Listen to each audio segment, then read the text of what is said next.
Ladies and gentlemen, welcome to the Dribbz Talks Podcast. We're bringing it to you real, raw and uncut. A safe place where we can talk about anything and everything. So like, share and subscribe. But most importantly, keep it locked.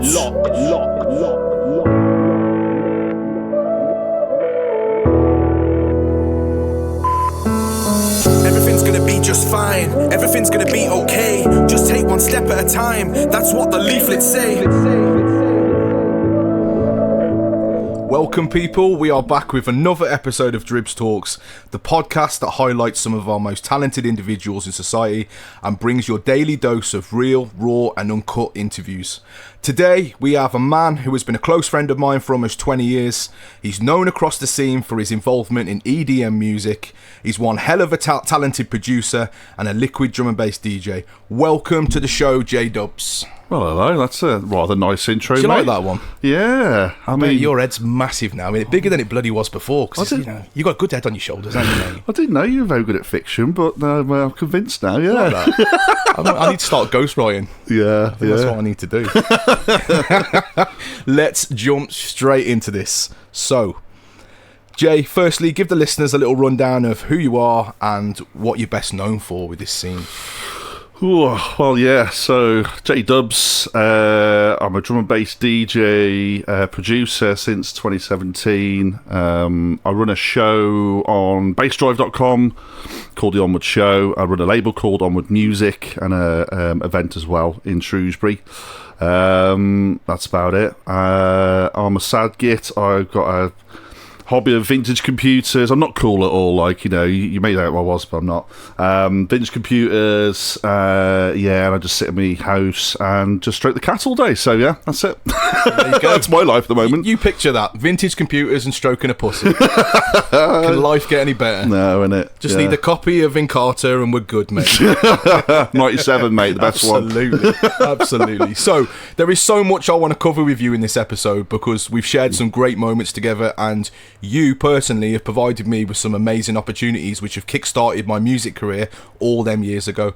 But I want to take it right back. I want to know firstly about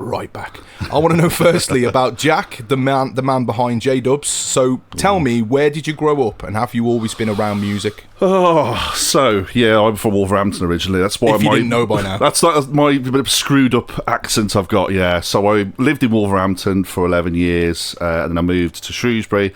I went to school in Telford, and that's why I talk like an idiot. So yeah, that's me. Music has always been a massive part of my life, and I blame my dad for that. He's completely guilty. Out to Dave, out to Jaffa. He was always into a mix of eclectic music. Some of it I absolutely hate, some of it is amazing. So he was a big Northern Soul fan. He loved reggae, even like classical music. Recently he's got onto the trance vibe, although it's 20 years too late. You know, he loves all the classic trance CDs and that. So yeah, it's always been a massive part of me. I mean, when I was 5, 6, you know, I remember, the younger listeners won't know this, but basically, if you ever lived in the UK, you used to go to Woolworths. Remember Woolworths? I remember Woolworths, mate. Pick and mix, and then like in the corner of Woolworths, you used to have the music section, which was all the charts. You'd have a 7-inch vinyl, a cassette, and then they eventually started doing little CD singles. And did they have a bargain bin? I don't remember the bargain bin. No, I don't remember the bargain bin. But yeah, basically they'd have that, and I think one of my first records was On a Ragga Tip by SL2. Just classic. Completely accidental, like, you know. I just thought, you know, I just loved music like that. You know, as a kid, you know, and not really knowing what I was doing. So yeah, basically, I just loved it. And it's a massive part of my life. I couldn't do it without it. No way. Yeah, definitely. Was you very academic in school? And have you always had an interest in DJing in the scene?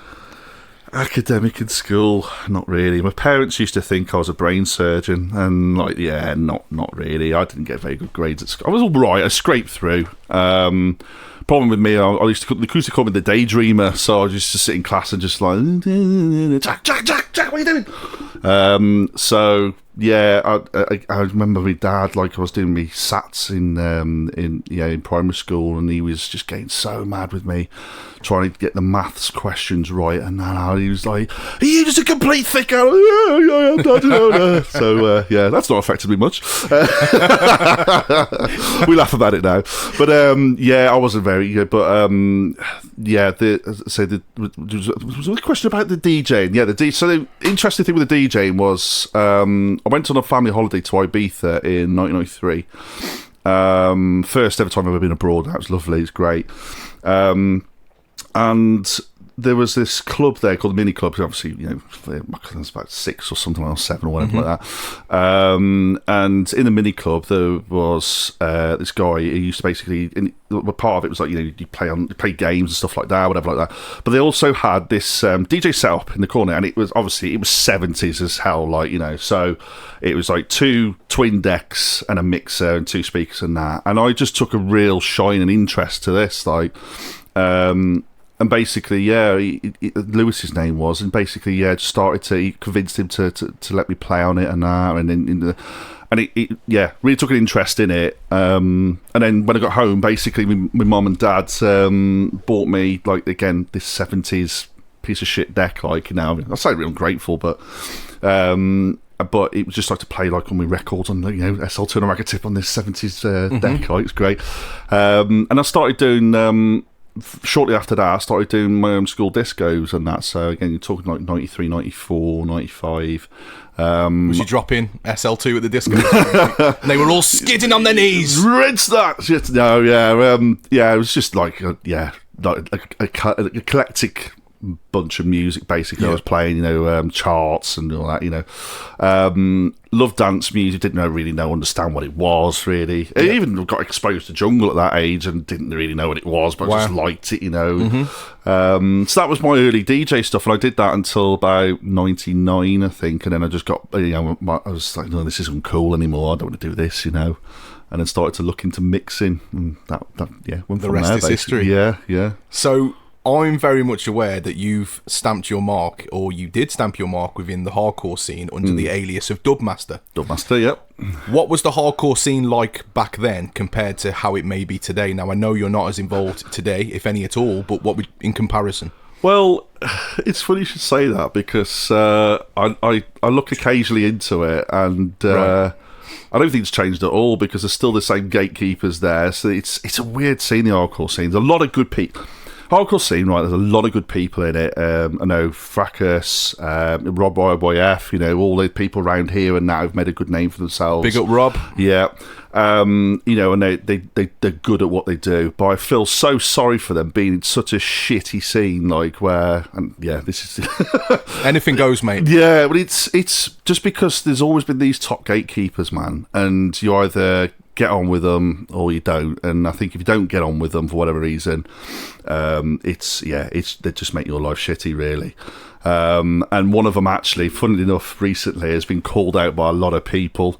I might not mention his name. I'll let people go and have a look. But basically, there's a lot of people annoyed with this guy, and I'm glad, because he's been a dick for the past 20 years in hardcore, even longer than that. Yeah.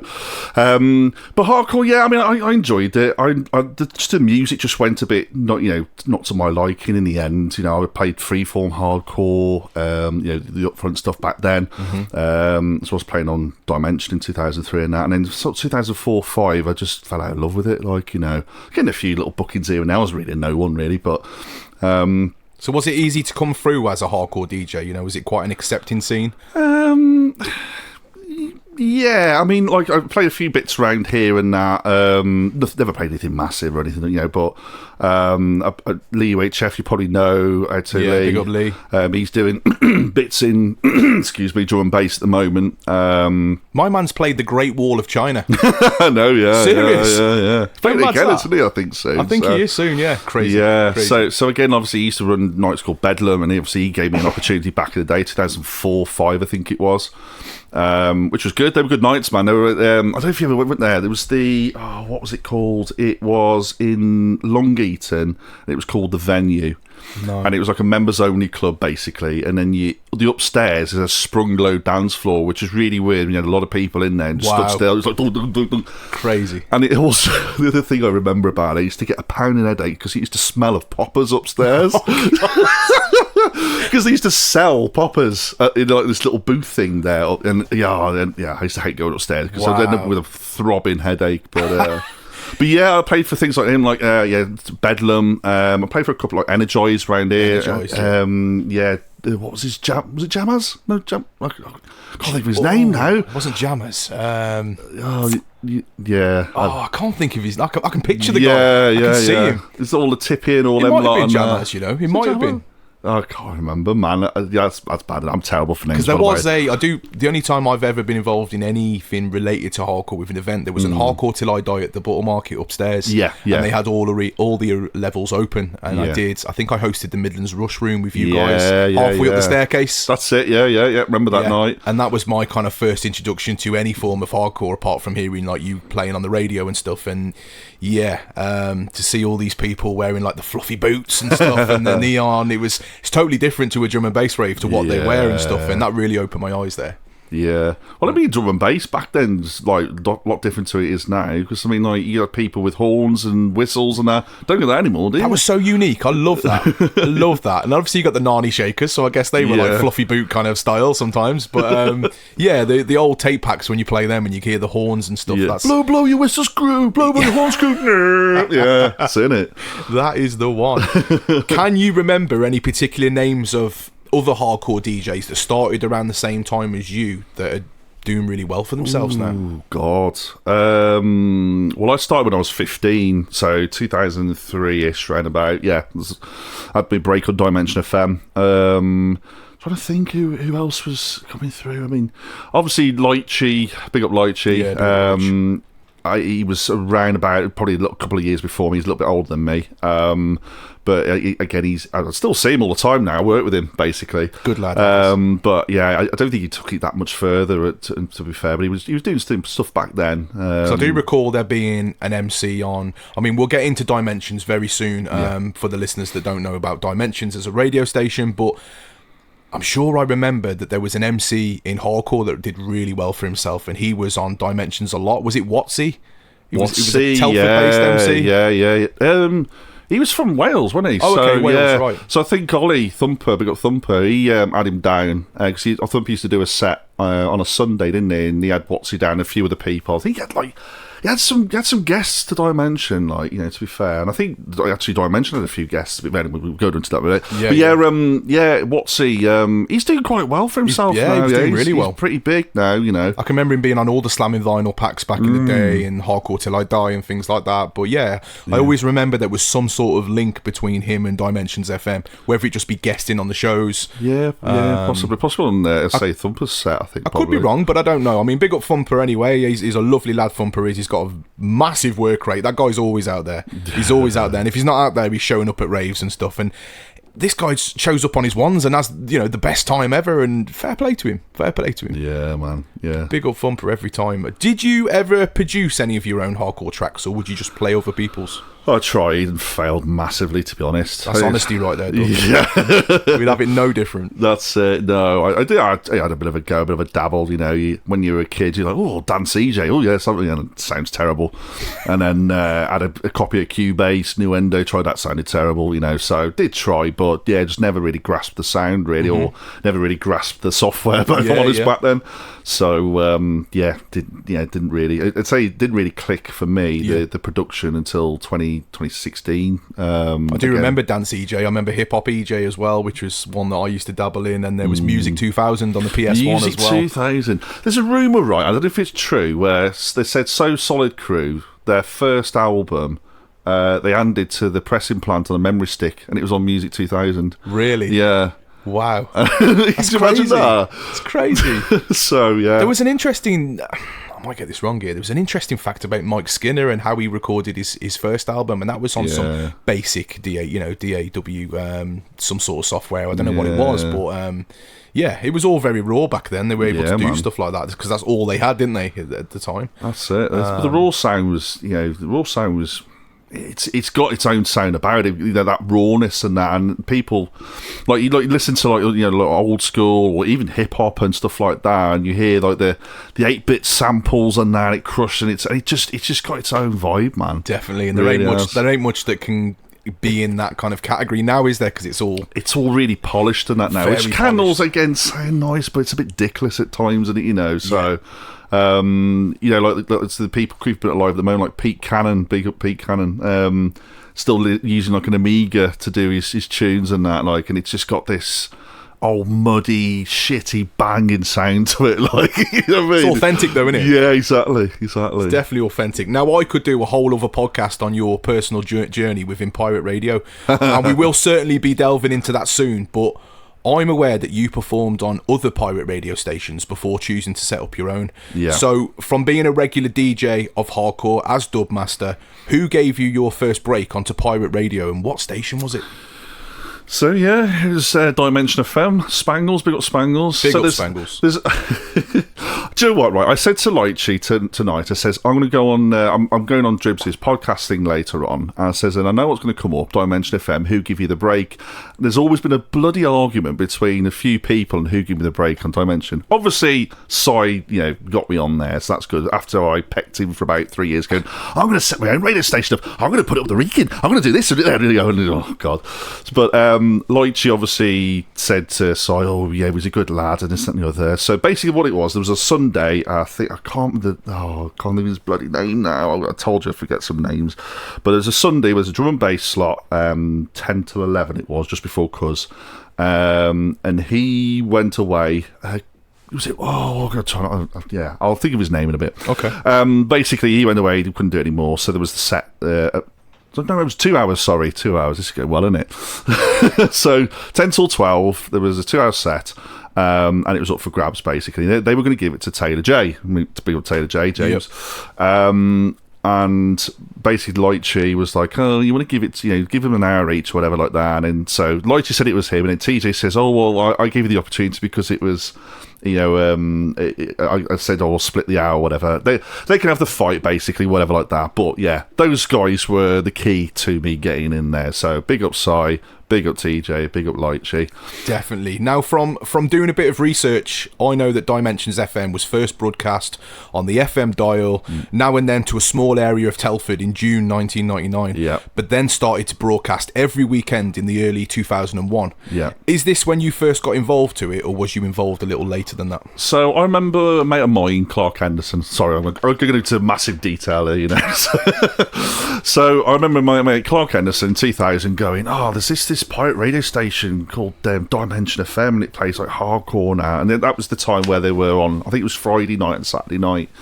So it was like Cuz, so I didn't do a set back then. So it was Cuz, Mart, Fracas, who was known as XL, and I think maybe one or two other DJs as well.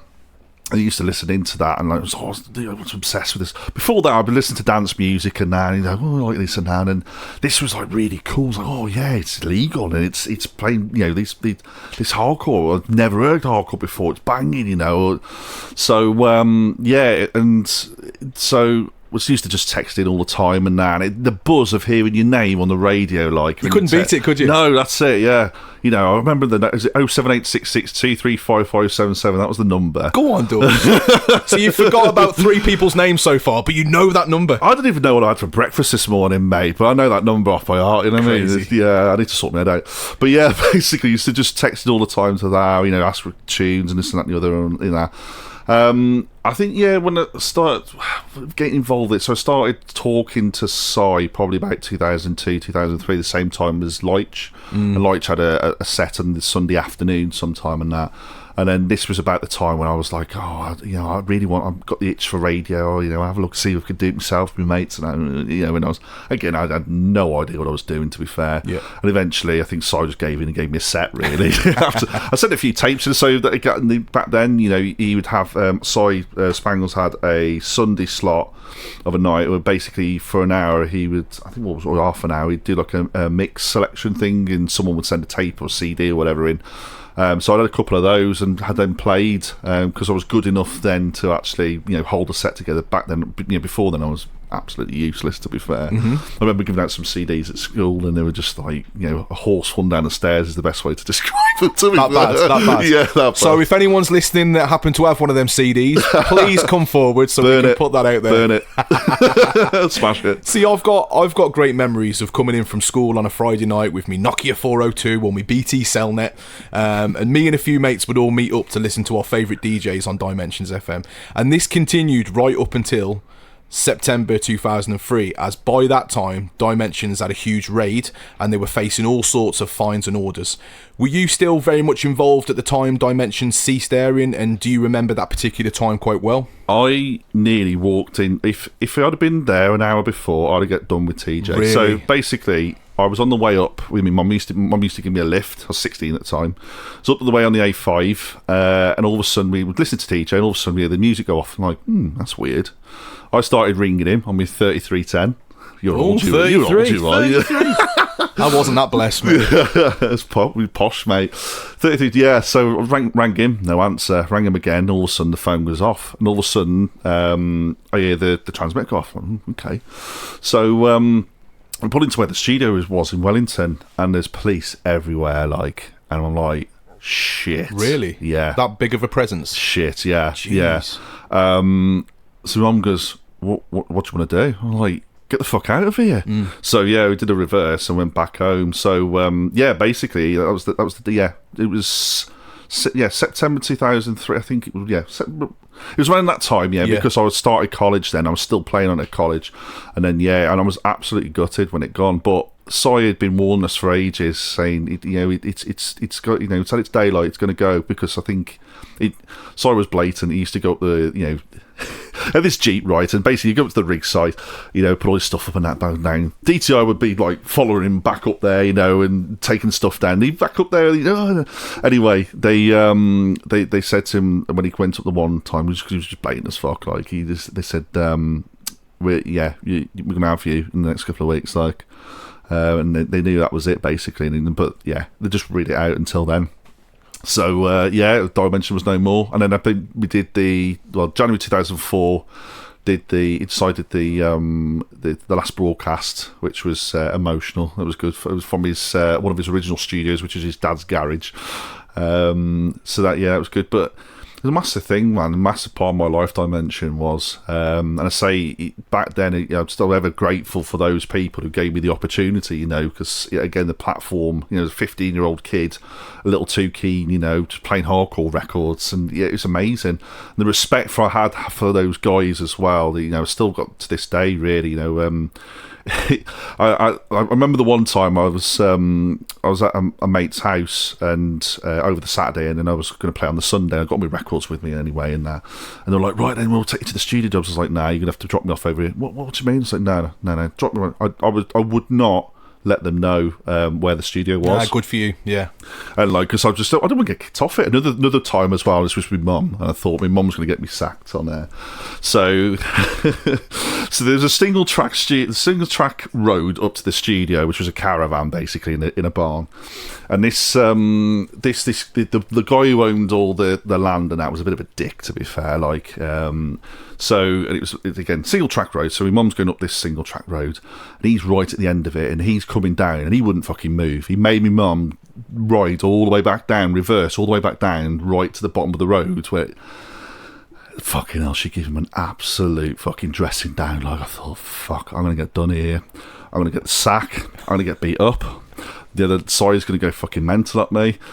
Yeah, she gave him a round of fucks, See, don't fuck with Dubz's mum. Yeah. Don't make her reverse down narrow lanes. Don't fuck with Dubz's mum. Ex-copper, mate. She don't take any shit. So anyway, I come to the studio, and Cuz was on after me. He was part of the management of the Dimension. And I was just like, I said to him, your mum's had a little bit of a go at the... And he just pissed himself laughing. It was like, thank God for that. I just thought there was some serious shit going to go down. But that was the respect I had for him. I just didn't want to fuck it up. It was something special back then. I know you're talking about the feeling of having your shout outs read out on air and stuff. And to some people, that was the closest they get to interacting with a DJ. We didn't have Facebook. We didn't have anything like that. It wasn't anything really. And talk to people live and direct while they're doing their sets and stuff. I mean, now, man, anyone can go live anywhere, can't they? Yeah, this is it. Well, it felt like a family back then as well. It was, it was a family around it, and I'm sure you probably still get it now. But that was the whole thing. It was the people who text in; they felt family. The DJs, family. The whole lot. And that was the great thing about pirate radio. It was just like just this huge big family around it, and it felt, like, say for example, you listen to like Radio Shropshire or Beacon or whoever, like Radio 1 and that, these people are just so far over there, you're never going to get to meet them or whatever like that, or talk to them or whatever, and it just felt so interactive back then. In that, it was great. So. I used to remember like some of the adverts on Dimensions would stick in my head. Do you know what I mean? There was some crazy ones. I mean, there was one sided for I think it was J.A. Barnett's, was it? So, have you rammed some woman up the ass? Oh my god! Oh, man. Call this number today. Yeah, and he's still proud of that advert to this day, man. Still goes on about it. I can always remember there being a story, and I don't know whether this was related to Dimensions or it was related to a certain other radio station, which we're going to get into very, very soon. But they were approached by, was it some sort of police force, and were asked to put this advert on about grassing up the local drug dealers, and the management were like, hell no, am I putting that on airways? Was that Dimensions, or might that have been a particular other station? It was a particular other station. It wasn't quite like that, but I'll get into that. Okay, all right, okay. So, did Dimensions do any live events? Did they have any like Dimension FM parties? I do recall some things going on at the Elephant and Castle in Ketley. That's it, yeah. So that's now a curry house, isn't it? It is a curry house. It's a very nice curry house at that. Yeah. Chris Harris, CPH, was going on about this curry house. He keeps threatening to take me there. So it's one of them places that it's always dead. No matter where you go, it's always dead. And I'm like, how does this place even stay open? Yeah. But my God, they do an amazing curry. So big up the Blue Elephant. Yeah, that's the one, the Blue Elephant. So yeah, the Dimension FM nights were at the Alien Castle. Did they always get quite a good turnout of them for supporters and that? Yeah, I mean, it was like some nights were better than others, I think, to be fair. But yeah, I mean, so I think I went to a couple, probably about, I don't know, 4 or 5 of them there. Again, the first one I went to when I was 15, Lychee took me up there and sat there going, and then, like meeting Fracas, and I was like, oh, hello, and then the meeting, Scythe the first, oh, hello, mate, you all right? And yeah, they were pretty good nights, to be fair. I remember the first time I played there, and again, I'd never played out on a real loud sound system before. My ears aren't great as they are anyway, to be fair. And I remember playing on this loud sound system, plus the new Mark decks that were in the Dimension FM studio, because Cyrus was such a tight arse, wouldn't buy Technics. And it was just a fucking clangathon, man. It's crazy. And obviously I think everything got better from there on. But yeah, I remember that first set, man. I was just like, ugh. Believe it or not, mate, and you might recall this, I don't think it was anything to do with Dimensions. I'm sure there was a lad called Nath, and his dad was a copper, is all I remember, and he was a DJ, and he used to put on events, Natural Sound or not Natural Affair, Natural Sound or something like that. And I actually seen General Levi at the Elephant and Castle in Ketley, which is mental. Mental. I was sat in the curry house with the kids a few months ago. I was like, girls, I've seen General Levi in here, and they're like, really? Who? And I'm like, wicked, chunk is massive. Oh, there we go. Of course, I know that one. Yeah, bloody hell, that's mad. Honestly, I don't know about that. Yeah, first in General Levi in Elephant and Castle in Ketley. So there you go. There's an exclusive. There we go. Exclusive. What was the general feeling from the team at Dimensions when it did get raided? I mean, the aftermath. Like, did they attempt to fight to keep the station going, or did they know that it's run its course by then? I think it had run its course, to be fair. I mean, so the funny thing is, the press coverage that it had was because of my dad. So my dad used to work for the air ambulance, and he used to be quite, pally with all the press and and all that. And he basically rang them up, basically the Shropshire Star, and says, "Do you want a story about pirate radio?" Oh yeah. Basically put him in touch and that, and then so I milked that for ages. So. The general consensus, well, I remember on the side of the caravan that was in the barn, there was a sweepstake and who was going to get done at the time. So everyone had a sort of, because it'd be this one, it'd be that person, that, and that. It was all, yeah. And did it run in that order? No one put TJ on there, so I don't think anyone won, so they knew it was going to get done. I think... I'm trying to remember back now. Actually, I think Si was just, he'd done it for 4 years, and he was just like, that's it. Can't be arsed anymore, you know. So they did the final broadcast, and that was it. And that was the hole that it left. You know, a sort of, you know, for me, I was just like, yeah, we need something, man. We need something. So obviously, hold it. We'll get to that one in a minute. Yeah, I think like with Dimensions, it appealed to so many different people because, like you said, it brought a family and a community. It really did, and the people that aren't from our kind of era, or we're aware of that era, they don't actually realise just how much of a significance these pirate stations had. Do you know what I mean? It was the whole subculture, wasn't it? So, like, you know, back then, you listened to the pirate radios for the latest tunes. You went to the record shops and bought the tunes or the tape packs. You know, you heard a tune on the radio. You didn't have Shazam or anything like that. You'd be on Saturday morning, you'd be at Flip Records going, what's this tune? And you'd have Gaz XL or bloody John Hughes looking at you going, who the fuck are you, man? What are you doing? So, yeah, it was the whole thing, man. Again, there's the whole community. It really was. Yeah. I mean, even that time of, like, chilling in record stores and stuff, it's so sad that that's gone now, you know? Yeah, I'm glad, because I think we sort of hit it towards the end of it really, sort of, you know, the demise, because, again, with the CDs coming in, CDJs. I think and you're right. I think we caught the back end of it. We caught the back end of it, and I think, like, you know, 2009 was probably, you know, Bryn in Shrewsbury, Double XL.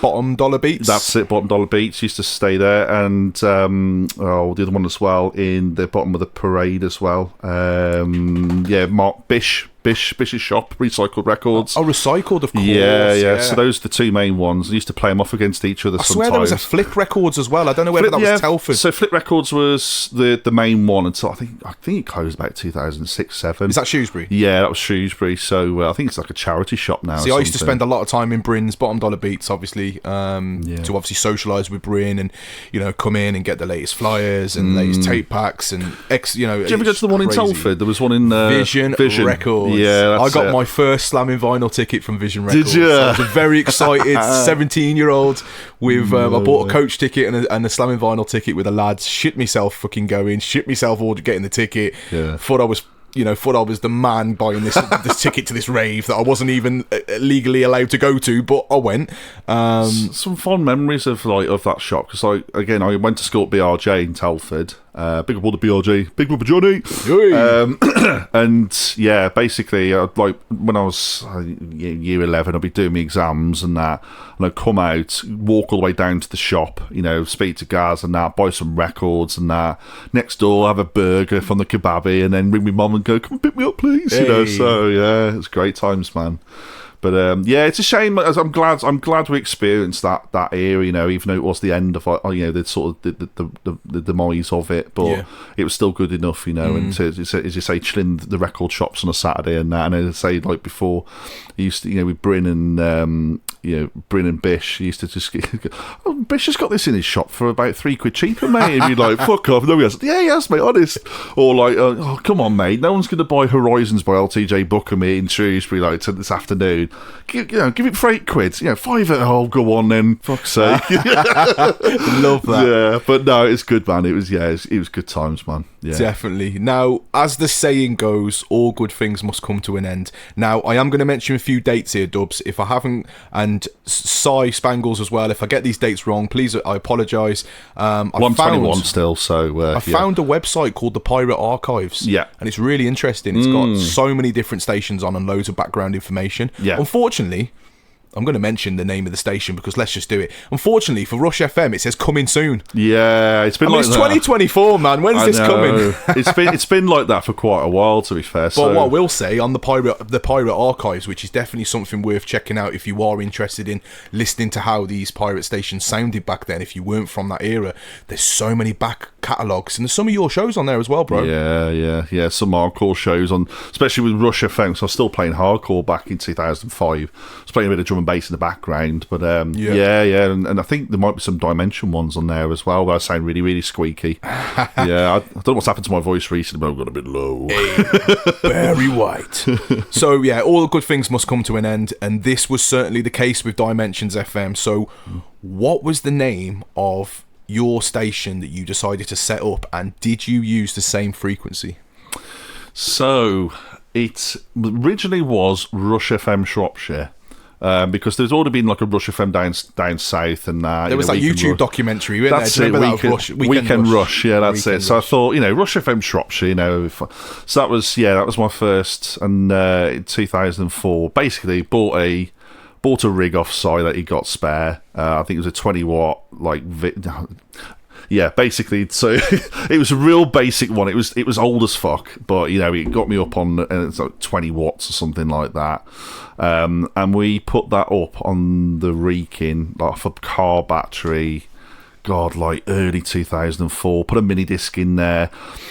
I remember, I think I had a mix from me, a mix from Cyanide. This is how old it is. Big up Steve. He's not around anymore. Cyanide, that's a name. Yeah, Jeez, I remember Cyanide. Our sets used to kind of cross over, me and Cyanide. There was him, and there was Skiz and Davy. Skiz and Davy. Yeah, Davy and Skiz. Yeah. There you go. Yeah. Our sets used to cross over, so I used to speak to Cyanide quite a lot. Yeah, I think you might be on about Rich Blackwell. What was his name? Lockdown. That was it. Lockdown. Yeah, correct. So I think they were mates, weren't they? So yeah, but Cyanide was a pretty good DJ, man. To be fair, so we had I had this mini disc player up and down.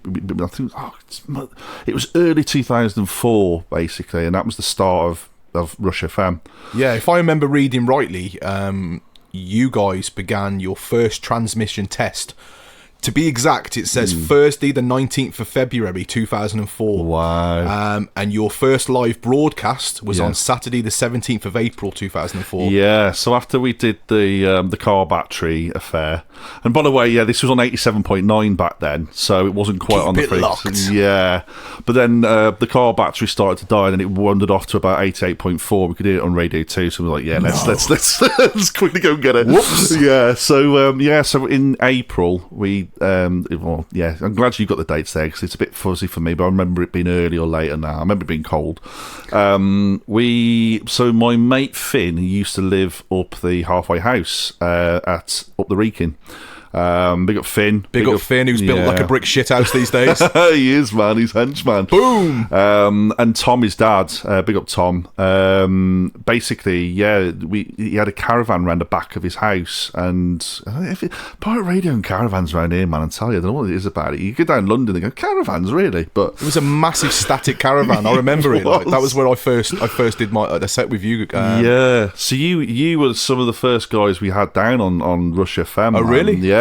So I think we did a couple of things from there. I think we did 2 or 3 broadcasts. I think you were either the first or second, weren't you? Yeah, it was me and Monchi, wasn't it? I can always remember with that place, there was... It always felt like with the static caravan, I don't know how right I am about this, but memories do fade and stuff, but it always had like the one side of the caravan was obviously all the utility and stuff, but the other side of the caravan with the big window, it almost felt like you were looking over the edge of the Reekin. There was like a big drop. It was like it was hanging off. And I do remember, like, back in them days, trusted people came to the studio just to chill. You had Gemma, you had Casio, you had these people just to chill in the background and enjoy it and speak to people and socialise.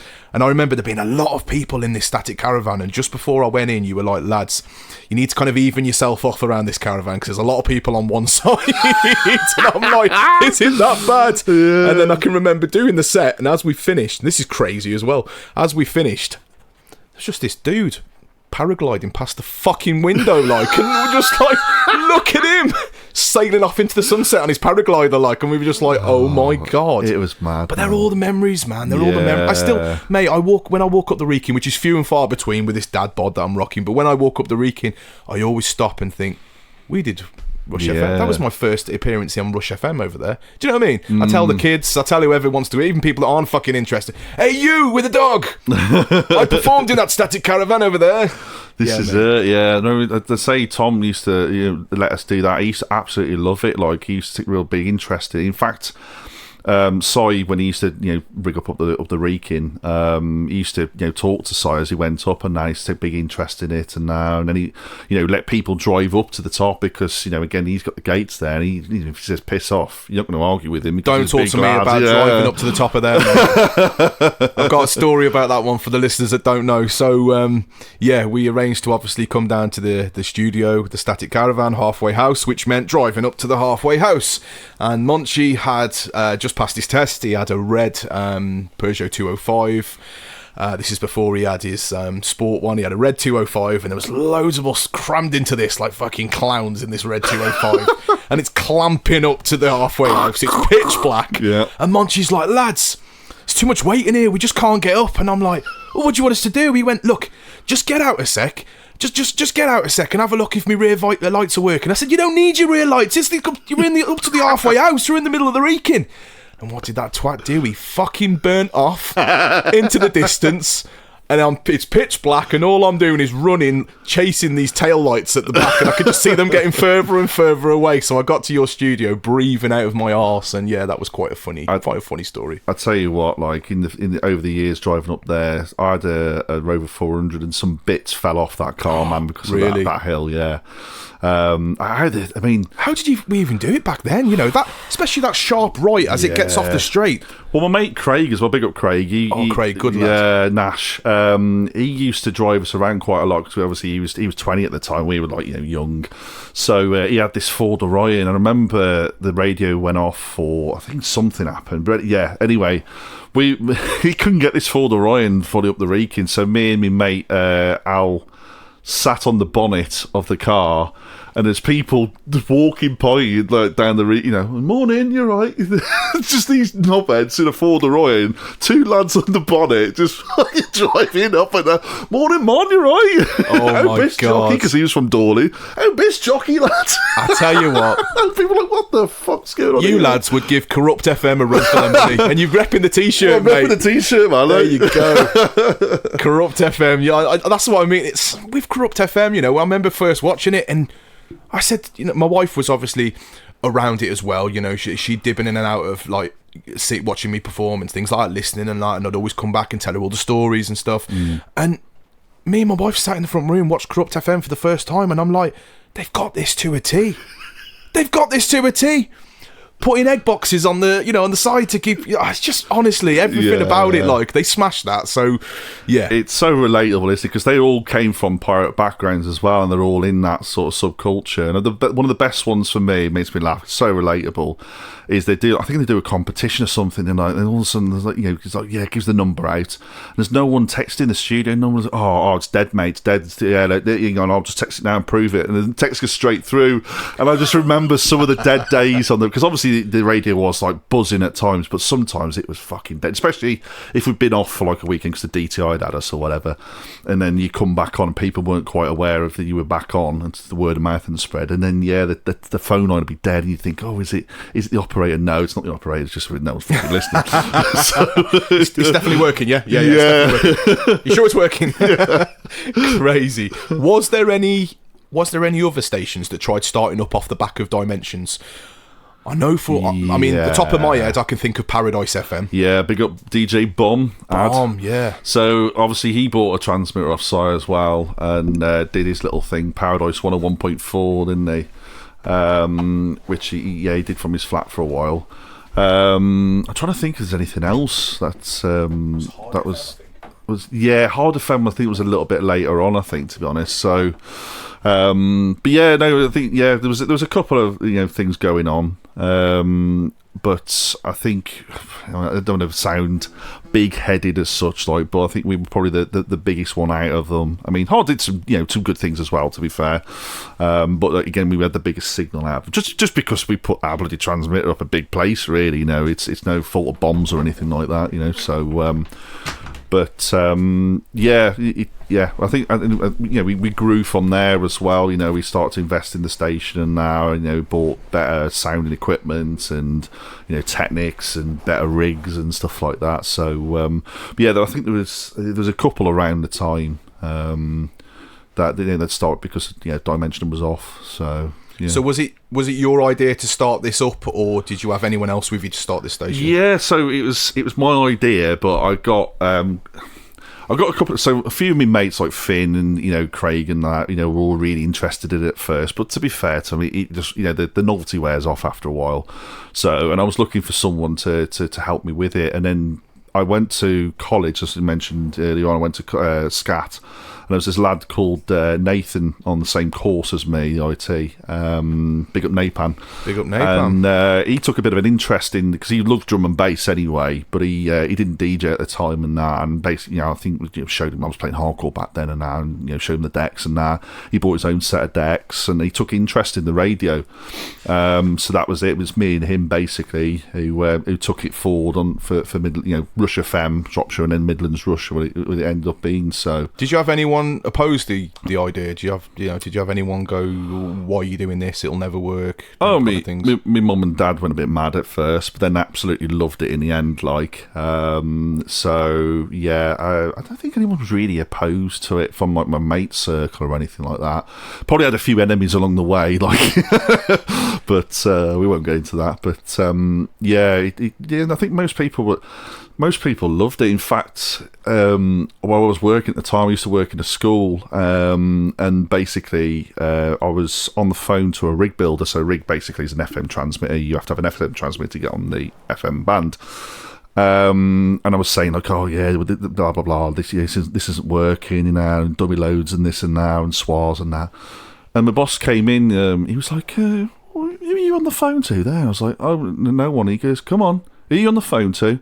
I goes, oh, well, it's just FM transmitter. He goes, oh, you're a pirate. Because he was. I didn't realise he was a ham radio enthusiast. Obviously the hammers sometimes are a bit like, oh, because they're all licensed and now, interfering bastards. You make planes fall out of skies and this and that and the other. Mm-hmm. He absolutely loved it. He loved it that much. He told the fucking head teacher. Oh shit!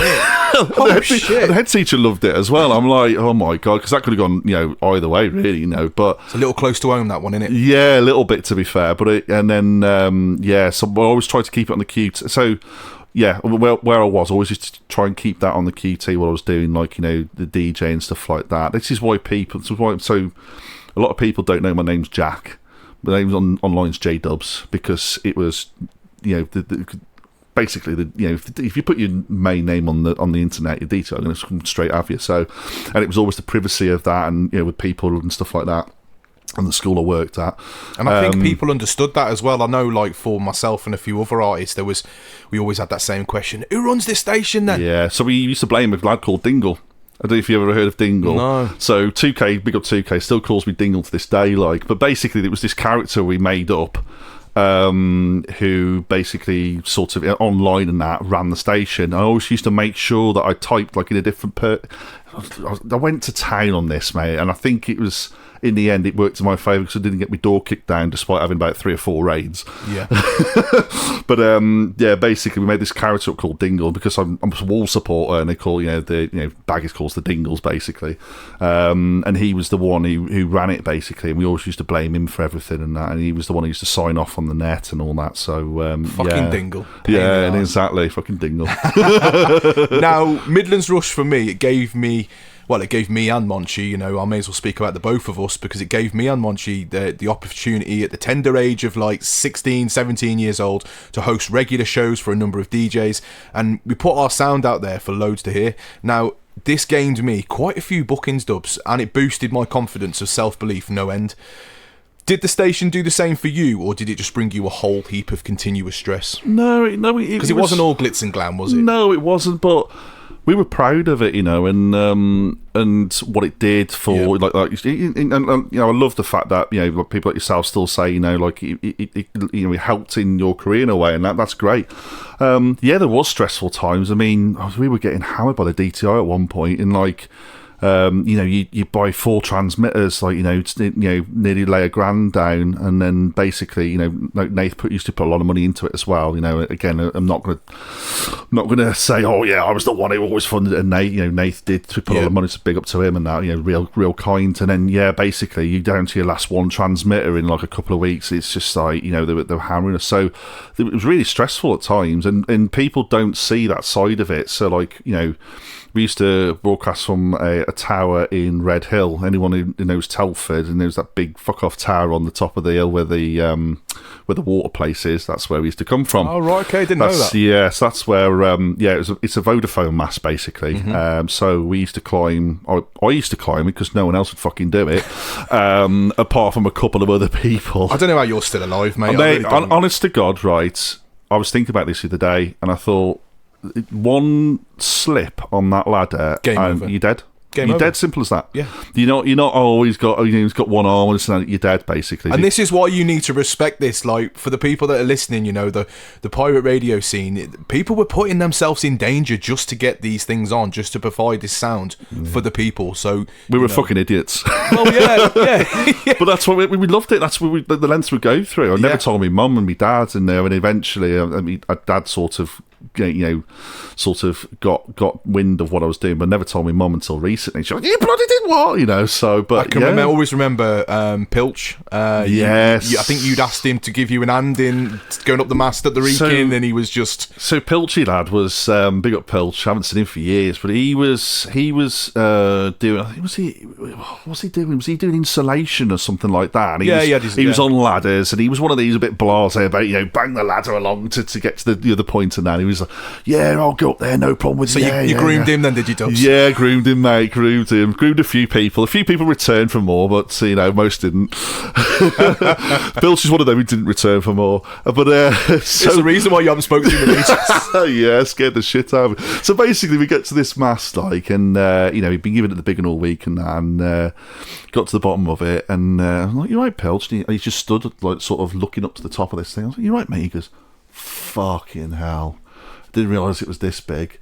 And because you climb up to the top of the ladder, and then you get a couple of stops off on the way, so you get like a little platform on each bit to go up. But then there's the top bit which you pushed a cage over, and you could walk all the way around the top. So as long as you got to that bit, you weren't dead, basically.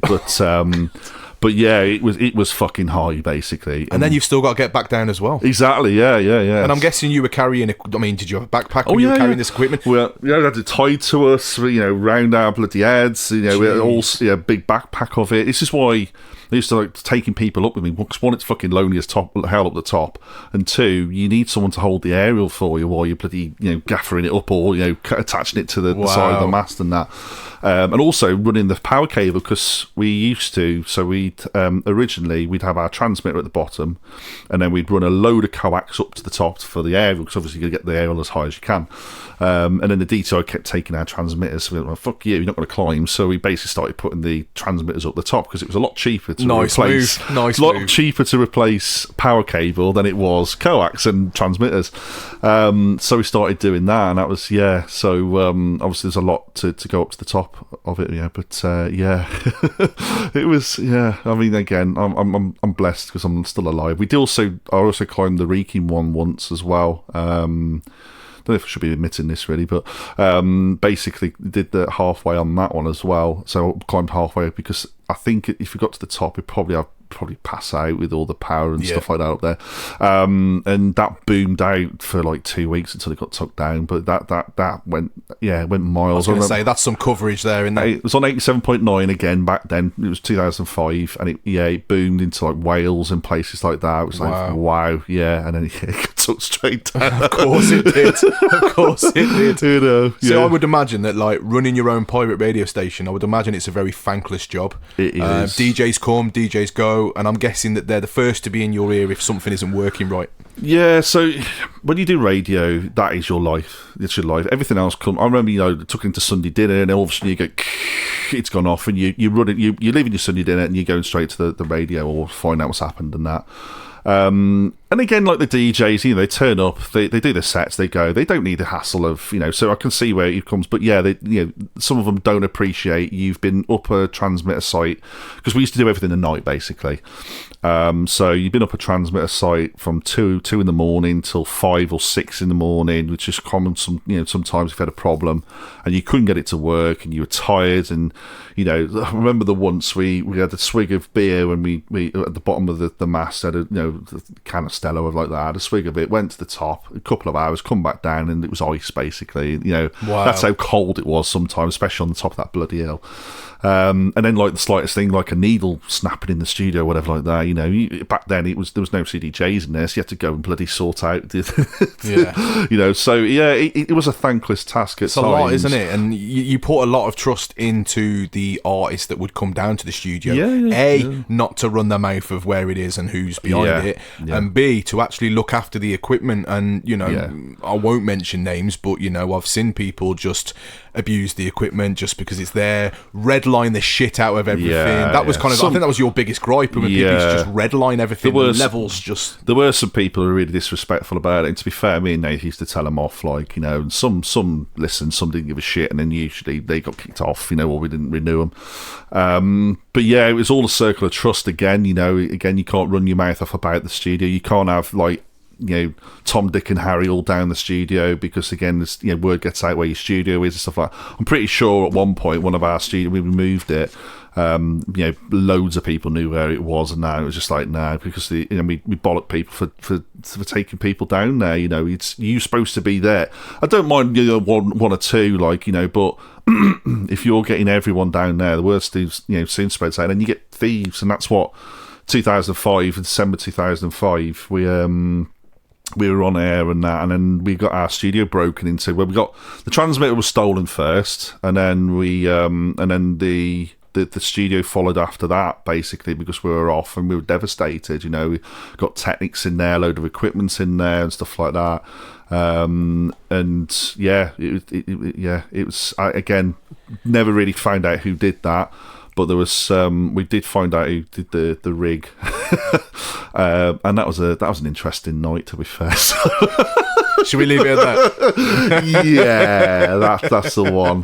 But that was why, again, it went off after that. So December 2005, it went off because we just had enough. My dad had a heart attack at the time as well. So basically, he sort of gathered what was going on, and he was just like, I don't need the stress, because I was living at home back then. I don't need the stress, Jack. You know, you've got to give it up, basically, and that's why it stopped for a bit.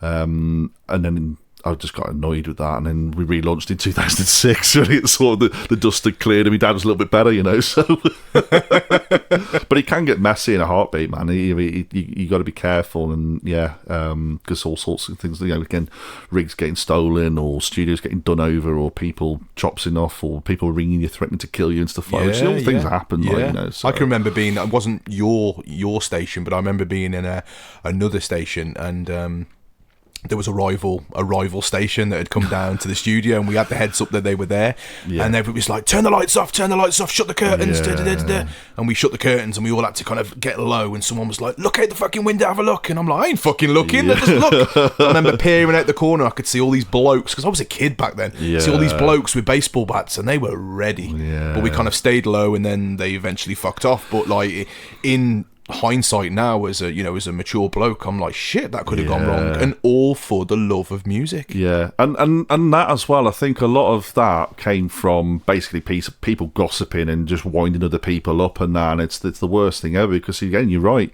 you know, someone could have whacked someone around the head and, you know, killed them. Exactly. So we had a couple of times where there was, you know, for whatever reason, you know, there's a bit of trouble at the studio and that, and I remember one time actually we had a report, I think it might have been Munchie actually, basically said, there was someone whacking up the door. So me and my dad went down actually on the way back from Wolverhampton to see me nan, see what was going on. They'd fucked off by then, but it's I was thinking at the time, I was like, right, Dad's got the wheel brace in the back, he's probably got something there, and we'll just fucking, you know, it's all the things that go through your head, man, like that. It's crazy, isn't it? Yeah, it's crazy. So in the few years that I was performing on your station, you had a variety of studios, from, like we said, caravans to old units. I remember the one at the back of the 50-10-50 rank. Down a little lane. That's the one that got broke into. That was at Six Studio. That was. It was, man. I remember Les, R.I.P. Taxi Man. I remember Les used to be like, "I fucking work for 50-10-50, and it's just round the corner. How fucking ace is that?" And I'm like, "Yeah, but don't tell too many people, Les. Come on." Big up Woody C's dad, Paul Norwood, as well, because he was key to a lot of the radio back then. He really helped us out, you know. So I've got to mention him as well. He got us that studio. Really? Yeah. I think he actually paid the rent on it a couple of times, because we were just broke as fuck. Like, you know. I was gonna say, did you? Because I know, like with a lot of pirate stations, you expected DJs to pay subs. Did you do that? Yeah, we did. So, it would be, I think we were charging £10 a month and £20 a month, thinking that at the end we were charging. And it all just went back into the radio, basically, you know, like to buy new transmitters, mainly because they used to get chewed up by the DTI and whoever. We used to charge that, and adverts as well. We used to charge the adverts as well. So what would you say was your favourite studio and your least favourite, and why? Oh, wow. Okay, so I think my favourite studio, See, I quite like... So I like the one that in Horsey by the taxi rank, but also I like the gritty rat one that was in the. Do you remember that one? I do, mate. So there's it's an old industrial estate. I think again it's in Horsey, isn't it? Just my memory's fading, but yeah. Just to check we're on the right track, is that the one that you had to put hay or sawdust down because there was right, oil leaking? So and you could hear rats as well running. That's it. So they got some machinery up above that they were using, and I can't remember the word for it, but basically it's when the oil mixes with the water.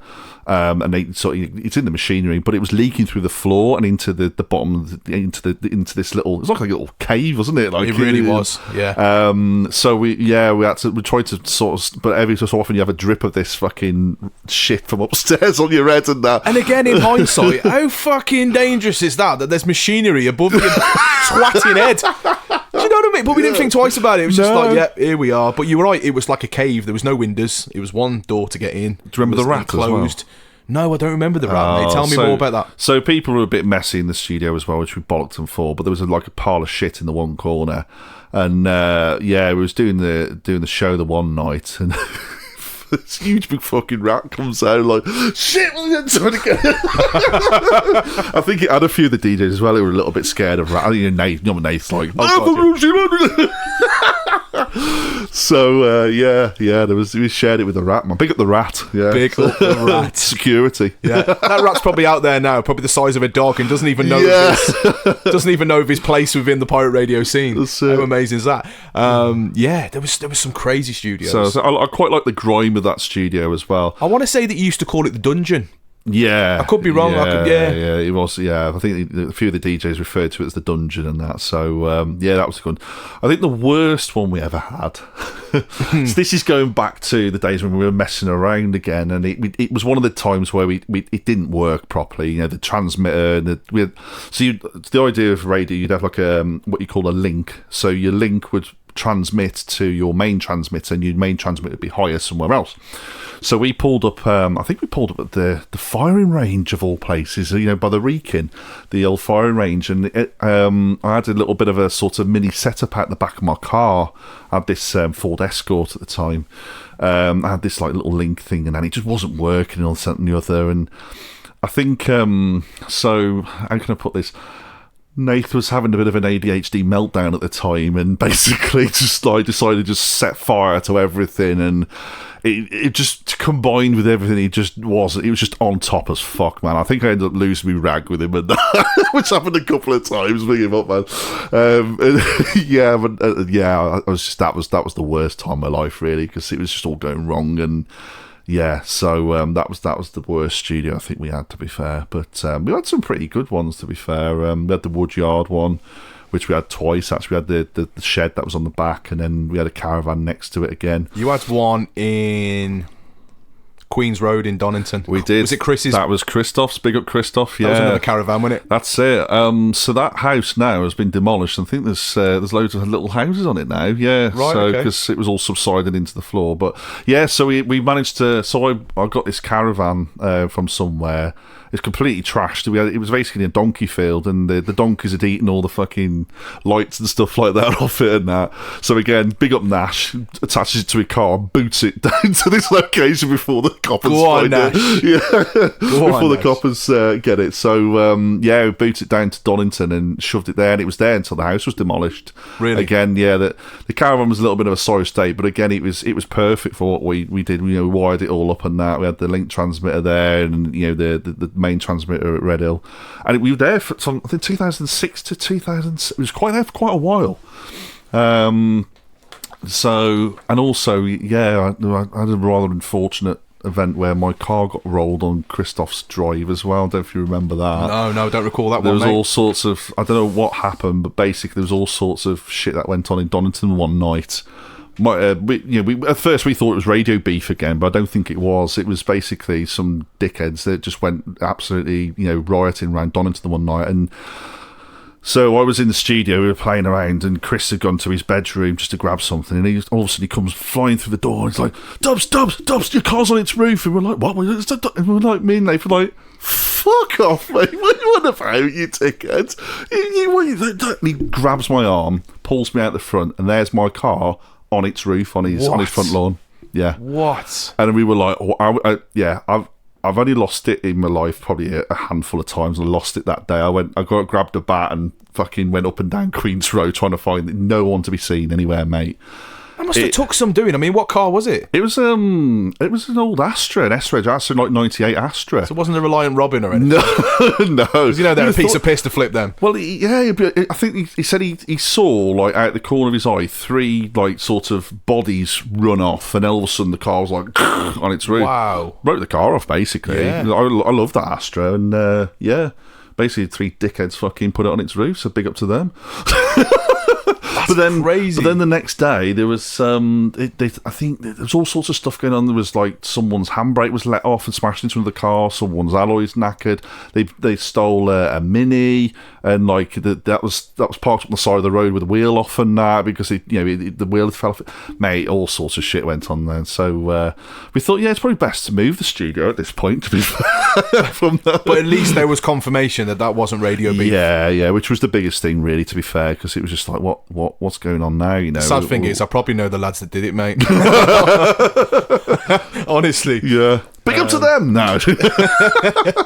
So that's the random story. Yeah, definitely. But that's what it's all about. Now I know that, like, from looking at this Pirate Archives, Rush FM closed down at the start of 2006, and then later in 2006 came Midlands Rush. That's it. Yeah. That was when that was born. So did you find that the same listeners followed you over from Rush FM to Midlands Rush, or do you have to build up a whole new network of listeners? Yeah, again, when the old listeners will always come back. If they know about it, they'll always come back. So they did, and I say the reason why I tried to distance Rush FM Shropshire from Midlands Rush. Midlands Rush was right, it's this person running it. It's this, and that's what we did for. So, trying to do it properly again this time, and have a fresh start. So that's why it was called Midlands Rush. But yeah, I think a lot of the old guard, the old listeners and that followed us over. A lot of the old DJs followed us over. Some new ones did as well. So.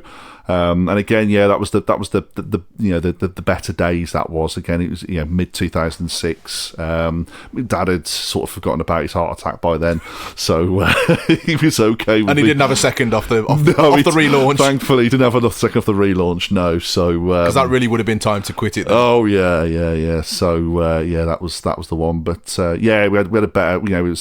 It was better then. We had a more solid transmitter site because we were just getting, people damaging the transmitters up the Wrekin all the time.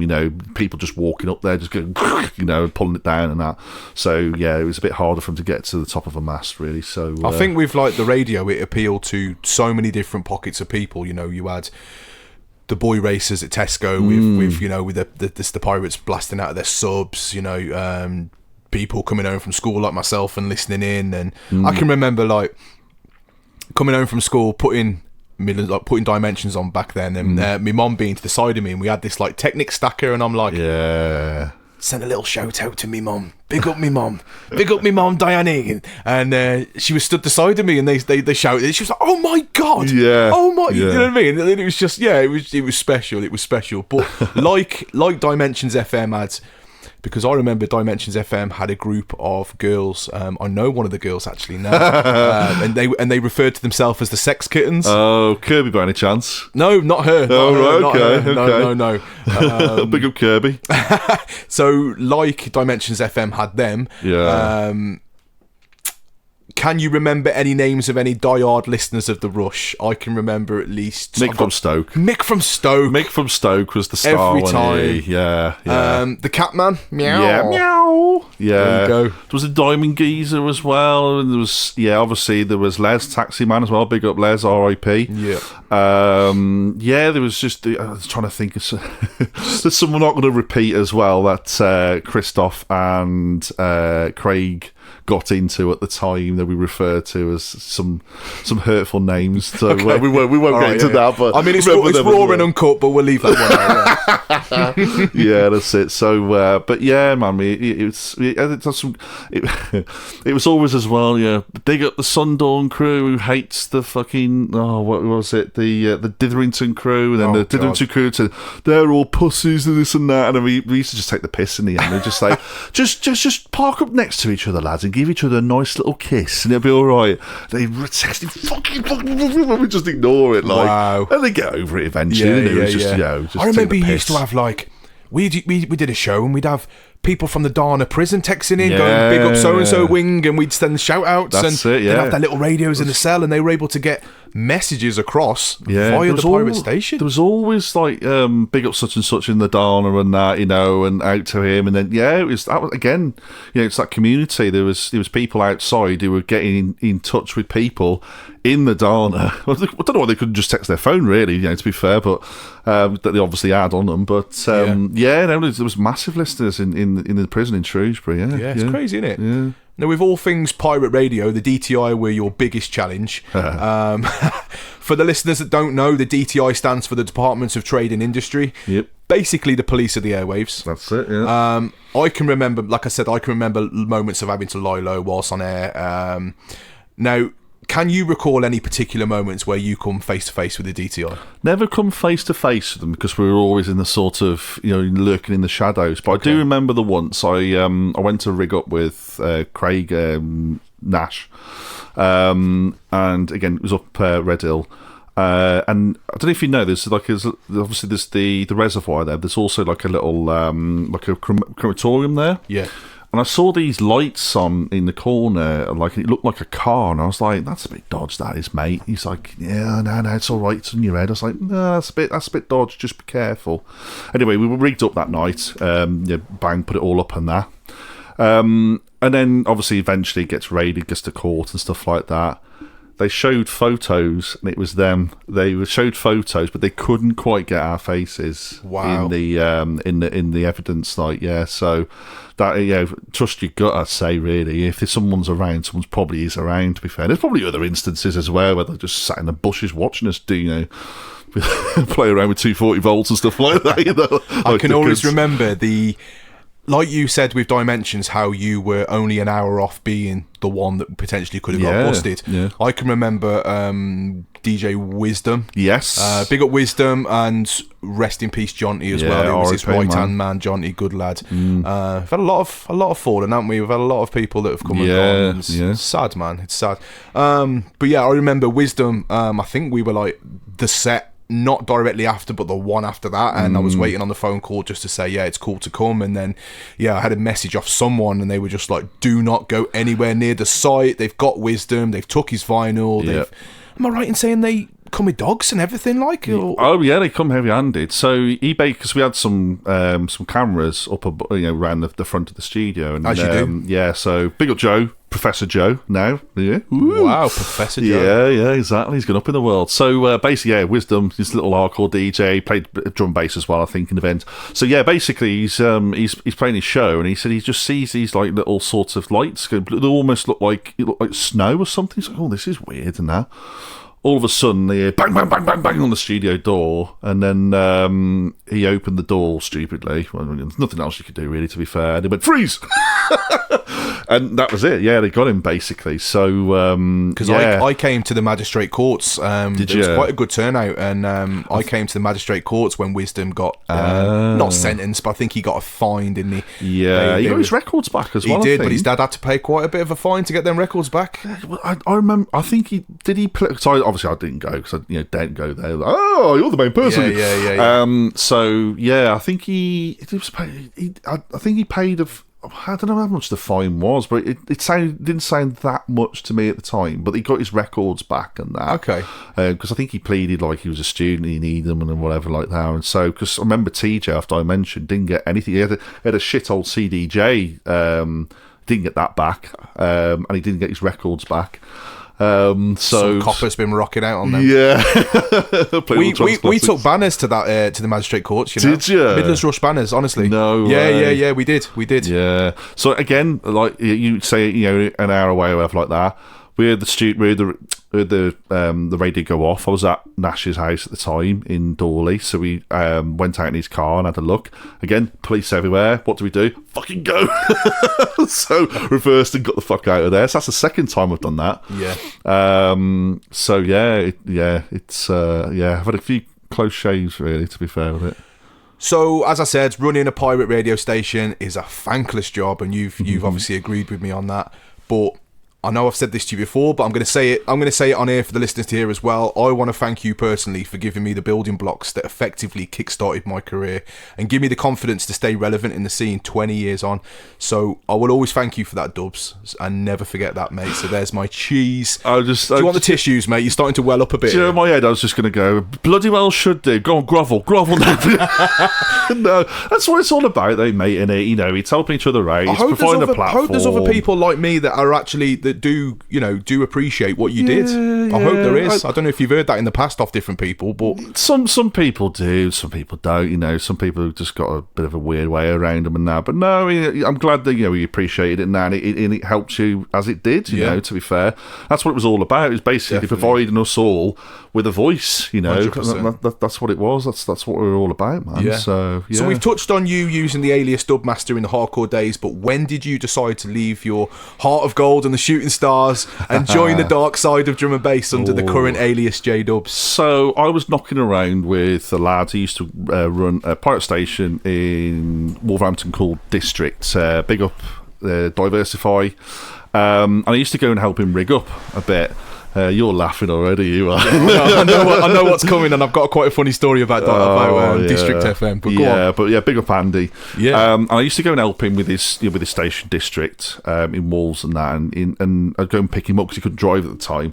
And he'd always bring CDs in the car. Now, I know what drum and bass was. I'd listened to Midlands Underground, in '99 and now, but it sort of never really stuck. I like the hardcore, but he brought these CDs in and out, and then obviously Nate was playing a lot of drum and bass as well. So it was getting a bit more into it, and that.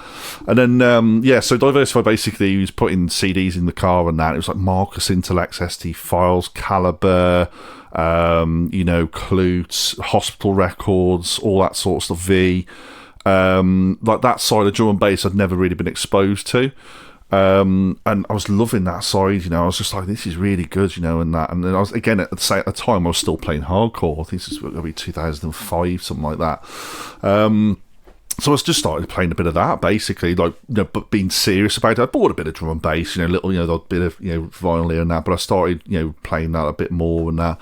And I just fell out of love with hardcore. It just there was the upfront hardcore, the sort of Quash Records and Evolution, all that, and the Breeze and Stars, all that sort of stuff. And there was the freeform. And the freeform, I thought, started sounding like the main hardcore. I was just like, oh fuck this. So I played both of them for a bit, and then I just made the transition. I think like late 2005, 2006, something like that. I was called Dubmaster for quite a while. Obviously until probably about 2006, and then there was a guy from Birmingham. I think I was on the Breakbeat forum, the drum and bass arena forums. They were classy back in the day. They were like your Facebook of now. If you needed to look at a bit of drama between two people, get yourself on Breakbeat. So I was on there as a Dubmaster, and some guy hit me up going, my name's Dubmaster, which there was a Dubmaster from Birmingham. So I thought, okay, fair enough. So I changed my name to Dubz. And then some other guy at me, I'm called Dubz. And I was like, okay, fine, fair enough. So then I called myself J, as in the letter J, Dubz. And again, some guy hit me up after that and was just like, I'm Dubz. I was just like, for fuck's sake. So I just called myself J-A-Y Dubz. And then I was like, if anyone else wants to bother me, you can go fuck yourselves, basically. So I was like, that and that stuck since then. So, but then I think from that, people think I'm called Jay, and it's not, it's Jack. But I don't mind if people, just like, who don't know me that well, call me sort of Jay. That's absolutely fine. But if people do it all the time, like I had an ex-missus who used to call me Jay, he used to fucking annoy me. So Everyone else is fine, but if you're that personal with someone, they should call you by your real name. Yeah, I don't mind Dubz, weirdly. I don't mind. Everyone calls me Dubz. That's fine. Yeah. But don't call me Jay if you can help it. It's mad, so isn't it? Like, shitty, you get these aliases, and then it's really like, I could never picture calling you Jack. Couldn't do it. Yeah. Wangy. I can never picture calling him Anthony. Yeah. It's Wangy. He didn't look like an Anthony. No, he'll always be Wangy with his golden locks. That's it, innit? Big up Wangy. Yeah. Do you know what I mean? People, you get these aliases, and then you just roll with them, don't you? But it's still to this day, people like, I didn't realise your name was Jack. I was like, well, my last name's not Dubz either, mate. I've got last names. But, so I find that quite funny, to be fair. Yeah. So. No, big up the District FM lads. We may as well give that a little mention. Them guys were on their own path with, covering a different side. Yeah. They did well as well. It was big, man. It was after, I was off the Midlands Underground. So it went off the air, and then obviously District came on, and they had some big people passing. Obviously Hype Hazard. I've got a little story about Hazard. Like, have you? Well, it was Mello that invited us down to District. Oh, big up Mello. Yeah, bloody hell. He was a character, wasn't he? Yeah, just a bit. Big up Tarzan as well. Yes, and B-Bass as well. Can't forget B-Bass. B-Bass, bloody hell. He used to make me laugh. Some of the calls that he used to do to people on air and stuff. Big up Martin. My God. Yeah, under District Day. District Day. Yeah, that's the one. Mello invited us down to District FM, and we were well out of our zone. It got into Wolverhampton, the dead of night, pitch black. Gave Mello a call, and he just kind of grunted down at your blood, and I'm like, yeah, we're here. In this fucking squeaky ass voice, and we've got two MCs. We've got a DJ that's got all their records. It was DJ Caution, Gaz Estabrook. Oh yeah. Caution. It was me, Monchi, and there was Caution. We got out of his little Nova. Pitch black with tower blocks all around us. Didn't know where the fuck we was. And Mello was like, I was like, where do we need to go, Mello? And he's like, I'm here. And I'm like, where are you? He's like, follow the light. And I'm like, follow the light. And I looked down this like dark alleyway, and there was just this random little small red light flashing on and off. Ping, ping. So I looked at the lads, and I'm like, what do we do here? And the lads were like, just follow the light, like Mello said. And I'm like, I ain't fucking walking down that dark alley. I can't even see me hand in front of me face. We've all got our records. Follow the light. Anyway, we followed this light, and this light took us to, we may know the studio. This light took us to this shop, which was all boarded up. And then that was Heath Town, wasn't it? Was it? I don't know, Dubz. So. I don't know. Yeah. And there was a staircase at the side of the shop. Yeah. And this staircase went above the shop. Yeah. So we seen Mello, and he shook our hand, and he was like, follow me. And he was very limited in what he said, and he was just like, follow me. So we're following up this staircase. It's pitch black, this staircase, and I'm thinking, where are we going here, and what are we going into? And I remember going down this, what I can remember, like a corridor, and it had different rooms coming off, and each different room that we passed, there must have been about 3 or 4 rooms, and each different room that we passed had a different set of people in them. And I'm talking, the one room, there were squatters, and they had an open fire. Honestly, Dubz, I'm just surprised. I'm 17 years old, mate. I've only ever been in caravans with Rush, and now I'm in an open fire in the middle of Wolverhampton in the dead of night with Mello, right? Yeah. And it had an open fire, and it had rastas sat around the fire, and I'm like, okay, wow, that's mental. Then went to this next room, and there was something else quite concerning going on. And then we went to this last room, and this last room was like, it had no windows. It was black ceiling, black walls, black floor, and it was just full of all the District boys. And as a 17-year-old walking into there, it was the most intimidating place I got to know the lads, and they were great. So big up diversity. It was all part of the process for me. Like, that was the squat, I think, wasn't it? Is that what it was? I never went to that studio, but I think it was in Heath Town. So it's not far from where my nan lived. Oh, really? Yeah. So we walked into there, knees knocking, mate, shitting ourselves, and there's a DJ on the decks, and he's playing his set, and all the lads are all chilling around him. It was a very small enclosed room, and the DJ's on, and I thought, what do I do here? I need to make a bit of conversation. So walks over to this DJ, and he's doing mid set, and I'm like, "You right, mate?" And he nods his head at me, and I went, "You been DJing long?" And then Andy Diversify went, "That's DJ Hazard." You've been DJing long, oh, mate. Honestly, I will never forget it. All the lads were like, bah! Oh, no. Mate. So that made me feel about that big. And a few of the lads were like, who are you then? I was like, I'm an MC. He's like, oh, you're going to go on the mic, are you? Are you actually going to go on the mic, are you? Let's see what you're made of. Fuck it. I was dog shit back then. But we did it, and we had a couple of shows on District and obviously Midlands Underground prior, and then from that we went to Skyline Radio. Yeah. Remember Skyline? Hell. Skyline's still going, you know. So Skyline was going, Christ, in the 80s, and I was going when I was still living in Wolves, 94.2. Yeah, again from Heathtown. In fact, a lot of the police used to have a bit to do with Skyline. They used to know each other and that. So yeah, my mum knew about the station now, and I mentioned to her, oh yeah, there's a lot of the coppers and that I used to work with, used to listen to it, and I think it was Pilots.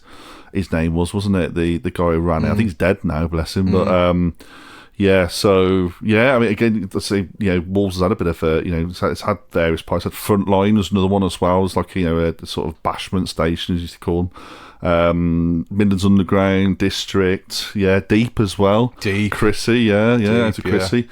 It's a bit of a rich history to be. But I think it's harder now in Wolves because all the tower blocks are locked off. So I couldn't believe how easy it was back in the day to get up a tower block in Wolverhampton. Like, right. Basically, you just had to have a set of keys and bang it up. There's no alarms, nothing really up there.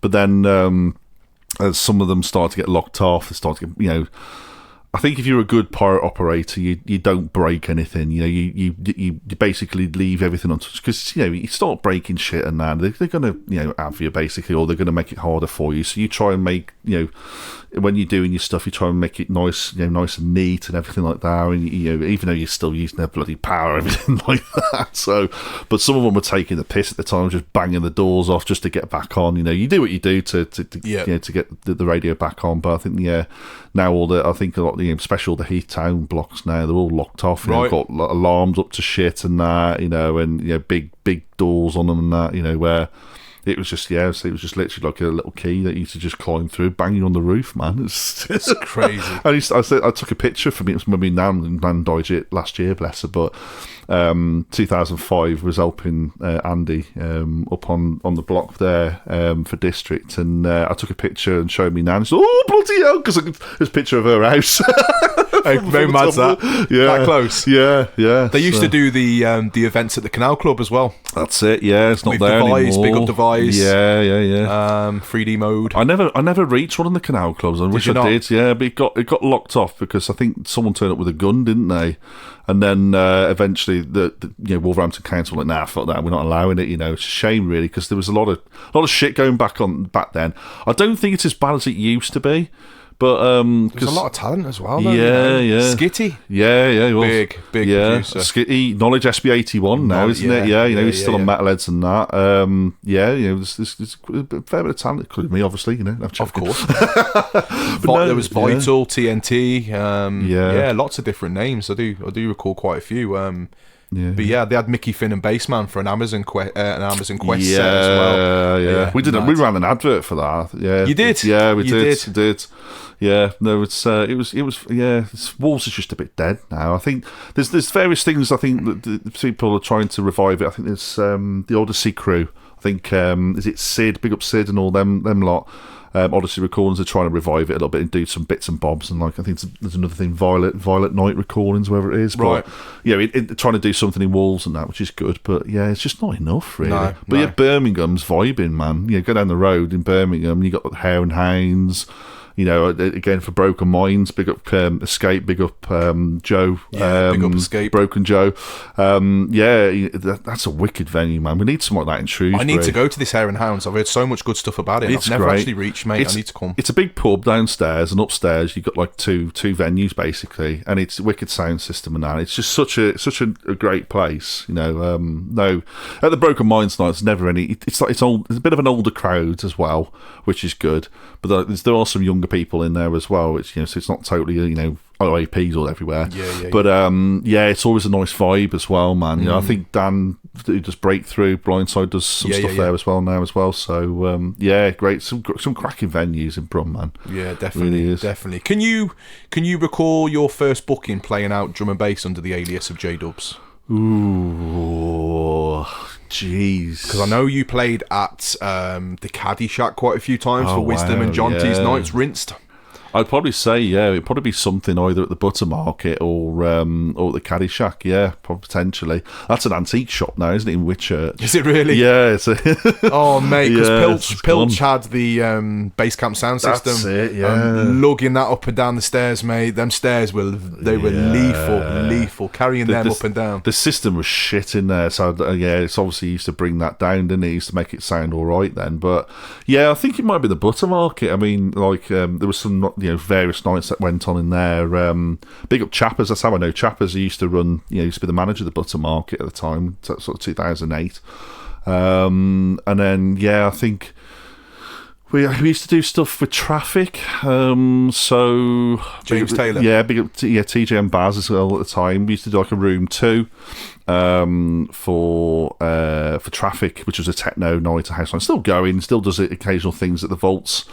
And then we do a room 2, which would be like dub and drum and bass, and then that's how I met Conspire. That was because again, he was one of Baz's mates, and he just his bedroom DJ. Really, he was a really good DJ and had a good selection and that, and so that was really the birth of Perception. Again, that was the sort of the pre-run into that. So some were probably the Butter Market, would have thought, but there's so many nights that are just some a bit of a blur, man. To be fair, because I used to love a good beer and get a good time back then. So you're not the only one, mate. I can always remember an event called Gears of Bass that DJ Colon did. And I was on with me and Monchi were on with Napan. It was up on the balcony of the main arena, which was random. Harry Shotter was there. It was the last event. No, Harry Shotter wasn't there. That was a Spectrum. Oh no, that was the last event before the Butter Market temporarily closed down for quite a while, and its future was uncertain. But this was Gears of Bass anyway. It was Cole's night, but the same balcony at the top.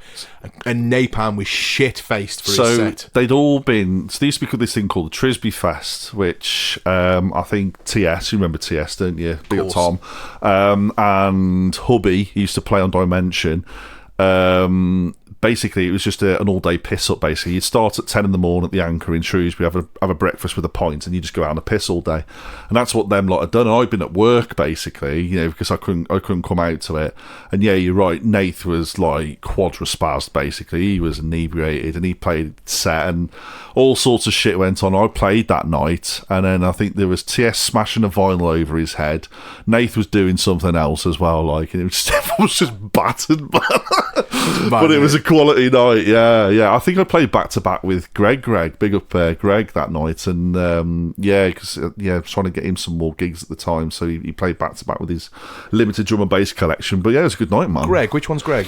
Greg Moore, do you know him? I don't think so. He plays breaks. He used to do a bit of scratching. The only Greg I remember is Loaffish. Loaffish. Yeah. That's the only Greg I remember. I saw him not so long back, actually, first time in about 400 years, because he doesn't come out. And Ferg as well. Ferg's got long hair now. Yeah, big up Ferg. Oh, really? Yeah. So Ferg. Yeah, Ferg, of course, Ginger Assassin. Yeah. Ginger's son looks identical to him. He's literally a mini Ferg. It's crazy. It is crazy. There's lots of people that I remember that I don't, you don't really hear of now. There was a lad called Optimistic. He was quite good. There was Josh, who was obviously the turntablist hip hop DJ. Oh, Buzzword. Yeah, he's still about. He's man. a good guy, Buzzword. Yeah, he lives in a farm and does random farm tunes now, doesn't he? I've seen this. Please tell me this is a bit of a... He's he does I see this. Oh, it was an Instagram post from Josh. What is it? He's singing a song to a pig or something. I'm like, yes, mate. I've seen that. I mean, each their own. But I thought it was just a sketch or something okay. He's found a niche, apparently. He definitely has. Yeah. There's so many people. Yeah. So, can you remember your very first booking under the name J-Dubz with Liquid, and do people still refer to you as Dubmaster? Yeah. Even to this day, though. Spangle still calls me Dubmaster. Serious? Yeah. Is that just to piss you off? No, well, yeah, probably. But yeah, we'll see. Yeah, I think Cuz does it as well. Well, Cuz calls me Buttmaster for some random reason. Yeah, so first booking as J-Dubz, again, probably the Butter Market, really, I think, to be fair, one of the nights there. There was a few. There was like System Shock. There was 2 Kilos I played for on the New Year's. That was a bit of a random one, actually, the once. So I think there was a bit of a management change at the Butter Market, and the outgoing manager was a bit of a dick, and he was a bit disgruntled.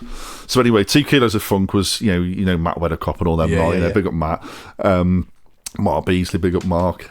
Basically, someone at the door there, mate. That is because the charger on the laptop is starting to die. Oh, there we go, so man. Beck's come to save the day. Oh, big up Beck's, man. Save the day. What was I saying? Oh, yeah. So, basically, yeah, there was an event at the Butter Market. It was a New Year's event, 2008, I think, into 9. And the back room was, drum and bass and all this, that and the other. Anyway, so randomly, all of a sudden, Matt comes in the room and says, I can't believe this. There's 3 people from Blazing Squad here. I'm like, you are? And he's like, yeah, they've come to play a DJ set. And I think what had happened, basically, the outgoing manager had basically booked Blazing Squad as either a laugh or something that he was going to do, and he never saw it through. And he's like, well, they've got to play a set somewhere. So basically, they threw him in the back room, because obviously it wouldn't go in the front room. They were playing funk and all that sort of stuff, and obviously they really giving a shit about us. But yeah, so Blazing Squad came round the back at the DJ booth. And he knocked one of my tunes when I was playing. He jumped it. I think I was in the mix and he jumped it. I was like, you bastard. So I don't know which one it was, Mackenzie or whatever they're fucking called. But I tripped one of them up anyway, which was my sort of, yeah, you bastard. But they played like this, I think it was like a sort of a cheesy house set. And then no one was in the room at the time. There was literally no one in there. Played this hour set and they fucked off. So that was a random one for some stories, man. But yeah, there was the old days of the Butter Market with the ones, man. It was you'd turn up there on the night and it'd be like, hiya mate, the sound system's completely fucked, can you fix it for us? Yeah. And you have to get around the back of these amps and that, and twist these wires together and hope it'll all come on and all this and that. And I think it was actually the Butter Market where I think it was one of the nights. Yeah, we was playing, and the monitors. One of the monitors set on fire, and Chappers ran out the back with it. Oh my god! Yeah, because it was blaring. It was screaming all night, like, and then basically there was smoke coming out of it in the end. So yeah, I can't think it was Chappers or someone, but yeah, someone ran out with it basically. So yeah, they were the days, man. There's been some epic nights. I remember Jar Voice. Do you remember Barney? Yeah, he used to do all the reggae and stuff. And Dub Club. That was it, wasn't it? Of course it was. Yeah. And then I think it was Guy. I can't remember his last name now. His mom used to do all the food there now as well, like jerk chicken and that. It was always bang. We used to get rammed, man. And they used to pull a sound system in. So I remember the Jar Tubby one. And like the bass off the Dubz sound systems used to rumble the fucking optics off the walls, like at the back, like yeah, they would. And obviously you wore earplugs. It's like the Valve system, basically. You wore earplugs to that, like, especially contained in the cellars, like. Mad. But people used to travel to them. They really did. Yeah, from all around, like walls and everywhere like that. Yeah, decent nights, man. Big up Barney. Yeah, that is definitely a name that I haven't heard from in ages. He lives in Sheffield now, really? I think. Yeah. So I don't know if he's doing stuff up there, but yeah, they were good times, man. Yeah, definitely.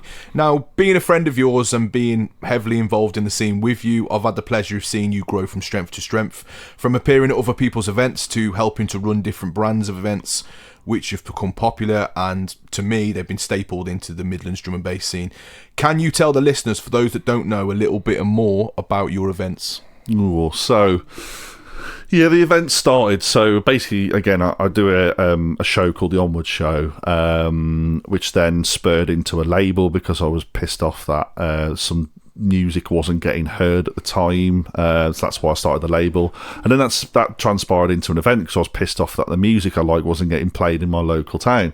So that's why the Onward music event started at the Vaults. Again, the Vaults, again, so like we used to do the Perceptions in there. We've had like Caliber and Marcus Intellects. We had Lensman, Spectra Soul, so many names. Randall? I think he played the Butters, actually. We did have Randall, yeah, R.I.P. Goldie as well. Goldie, again in the Butters, yeah. Big names, man. This is it. But like, it was always the pinch moment for me was when we had Caliber in there. And Lensman as well. Like, it's like, how the fuck have we done this? Like, and again, it's all down to Bal. I've got a funny story about Caliber as well, getting him down. But basically, so it's always had the Vaults always had a good sort of thing for music, really. So it made sense to try and do something there, and again, it's cheap anyway to do it. So I like basically getting some of the locals down. So we've got residents, like obviously got Escape, who's local Shrewsbury now. We've got CPH, my production partner. And also, so Jace Phillips, who's undefined, influential. He's a great DJ. He doesn't really play out that much, but I like the fact that when he does, he fucking smashes it. Same with Undefined, and then again a KCO as well. So big up Jack and big up Kirsty. They play back to back as well, and they always smash it as well. As they're down London bound now, and they're doing really well for themselves. Like I think KCO. She's done something on Goldfat recently, like a mix on Goldfat, wow. And she's played for Dispatch. And Jack's a wicked producer, but he's the worst person ever. And I'll play this to him. He's the worst person ever sending his bloody music out, because I've been wanting a release off him for quite a while. He's a wicked producer, but I get these ideas, and then he's I've got this new idea now. Oh yeah, I've got this other one. I'll just finish that one off for you, mate. But he'll go places, man. He's already had stuff on Luna and that. I think he's probably doing some stuff on. There's a label Brain is doing, which I forget the name. Mustard Music. That's it. I think. They do pretty well, man. So yeah, I just like bringing all those people together and a guest as well. So just cycle it round. But the thing with Onward Music is I just want them to play what they want. I just want them to smash it, basically. Play what they want to do. I've got one on Boxing Day, which I'm just going to sort the lineup out. We do the boxing ones, and they're usually pretty popular, like so Boxing Day ones. So what's this story about Caliber then, bro? So Perception, we get Marcus Intellects down, and he's great, and he big up Marcus, man, and R.I.P. Such a fucking hole in the scene, like since he passed. No one's really quite done it. Big loss. Like he did. But yeah, basically we were like, because he used to love it, playing it for us, like in the pub and that, and he was like, oh yeah, I was telling Dom the other day about it, and this and that. We're like, we really want him to play, man. Can you ask him? He's like, yeah, I've told him and that. And anyone who knows Caliber, basically Caliber only does a few gigs a year. I mean, I think he lives in Germany now for a start, and then he's getting, as he gets on, he just doesn't need the gigs really. He just just likes to pick and choose what he does. So we'd been trying to get him for a while and just not getting anywhere really. And then basically me and Jamie Conspire were going out to some nights and that where he was playing. And saying, oh yeah, Jamie would be like, oh yeah, we'll have a talk to you after, yeah, and then Caliber would just piss off, he'd bugger off. Anyway, we went to Breakthrough, and I can't remember when me and Jamie were playing. I think we played back to back, and then Caliber was on, but whatever, we were there anyway. And it was like, right, we'll have a chat with him tonight. We'll have a chat with him. And basically, he again did the same thing. Yeah, I'll have a chat. And then he buggered off into his green room. And by this time, I was a little bit party dubs, put it that way. I was yeah. So Jamie was pacing up and down the backstage, like trying to wait for him and that. I just went, fuck it. I just went, Caliber. Sorry, that didn't sound very nice on your table, really. Caliber, and he goes, what? I was like, so if we come in, mate, and he's like, yeah. I basically forced our way in there, like. Anyway, he was in there with his mate. He was having a bit of a smoke and that, and he was a really nice guy, to be fair. But I was wired, mate. I was fucked. So Jamie did all the talking and that. I think, we told him about perception and everything like this and that, and the other and that. And all I could manage was Calibre. And he goes, what? And he goes, you sound like Jamie when he does an Irish accent. Jamie's going, oh, fucking hell. Do your Irish accent, Jamie. Do it. And Calibre goes, he says, is that right now? And Jamie goes, I don't know what the fuck I'm saying now. And Calibre just pissed himself laughing. And I still say to this day to Jamie, that broke the ice, that did. Yeah. So big up to Calibre. Anyway, we managed to sort it out with Dan Blindside, because obviously they know each other really well, Calibre and Dan. Dan, basically, Calibre stays at his house when he comes to play, So, yeah, Dan came down. Courtney did as well, the Big Up Escape. He came down the night as well. And obviously, Calibre played for us in the vaults. And that was another sort of pinch yourself moment going. Was it rammed? Wow. But it was rammed. Yeah, it was rammed, man. It's the first night we did was like, I think within about half hour, 45 minutes, it was at capacity. I mean, again, it's only like a small place, it's like 150 capacity, but it was like, wow, fucking hell, and it was good vibes. And then Calibre again was rammed, so yeah, so they were real good times, man. But yeah, that was the Calibre story. He probably sees me now, oh, fucking hell, that dickhead, like. So yeah. No, that's mad. Mass Effect obviously used to run events yeah. years ago as well. Can't forget Slims and Wangy. Yeah. Them boys, them as well. Them boys, like, obviously, they did the Residents. They bought a lot of Residents. But them boys bought Shy FX and SPMC down as well, and I can remember that, and it was heaving. It was heaving. Remember that night? But they had quite a regular thing going on. But I think with your with the niche that you guys were offering, you were booking artists that not many people were booking in around them areas. You know what I mean? You weren't seeing them artists at Bass Pollution or you know what I mean, them things, or Sub Sounds. You weren't even seeing them artists there. It was this was a niche kind of in an intimate setting as well, because you could afford to do it then. So drum and bass after the lockdown has just gone mental with prices for DJs. Yeah, it's ridiculous. Like, so I mean, some DJs, I'm not going to name them, but like, we were getting for 800 quid and they're charging $2,500. And you can't make that work in a pub. Unless you're charging like £15-20 on the door or something like that. People are not going to come to that. They reckon it's the agents that are the issue these days, isn't it? Yeah, well, I think that because they are. So I think when we were doing it, there was still a bit of music to be, still a bit of money to be made in music, and I think the arse end fell out of that, and then basically, plus festivals and stuff like that. And then basically the DJ start then making the music via this, but then you can say the agents take a cut, so yeah, it's brutal, man. There's not many artists now that you can go personally through them. They always speak to the agents. I see both ways. I see both sides of it, really. I mean, I think there's a lot of artists that were getting ripped off for years, like you're playing these big gigs and then they were getting 50 quid. I mean, Fabio was on about it on a podcast the other day where like he went to get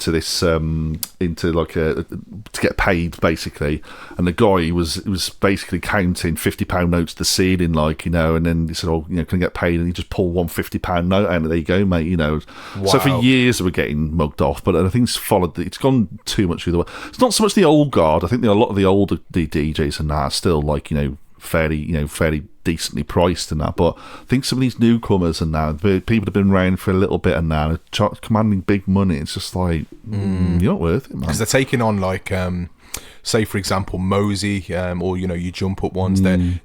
There's a lot of marketing involved in it now, a hell of a lot of marketing, and all these like quirky social media videos that get uploaded. Well, it's all part of the marketing. He's just known from wearing silly outfits, isn't he, really? And obviously I know people like his music and that, but that's his main thing, That's what's absorbing the people. Yeah, exactly. If he didn't do all that stuff on TikTok and Instagram, would he be where he is now? That's the reality of it these days, isn't it? With socials and now, I'm completely shit at socials. If I had a TikTok and started doing dances and all that shit, I'd probably get loads more bookings, but don't sell your soul, Dubz. That's it. Don't sell your soul. Exactly. I think Bryn with Sub Sounds back in the day was onto a winner because he linked with, I don't know how he come to link with him, and I've got Bryn Double XL on in a month's time. Oh, really? Podcast. I think that's going to be quite interesting. Big up Bryn. But Bryn linked with DJ Fantasy from London, and Fantasy had a lot of links and could get a lot of people for decent prices back then. And he was pulling off lineups that for dirt cheap, and you're talking Andy C, Ragga Twins, Subfocus, all on one event. Yeah. Think how much these things would cost these days, you know?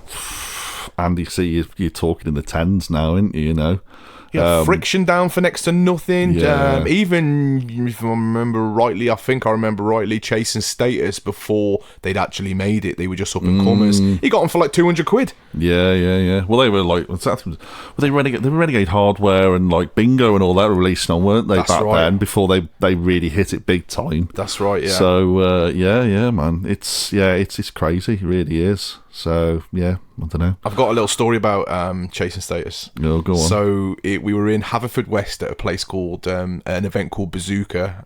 Shouts to Ben Lovell, in Pembrokeshire, and he used to get me and Monchi down all the time. And back then it was like he'd get us down, stick us on these amazing lineups, and book us a hotel, and we weren't used to that treatment, so we were like, wow, this is amazing, and pay us on top of that. It was brilliant.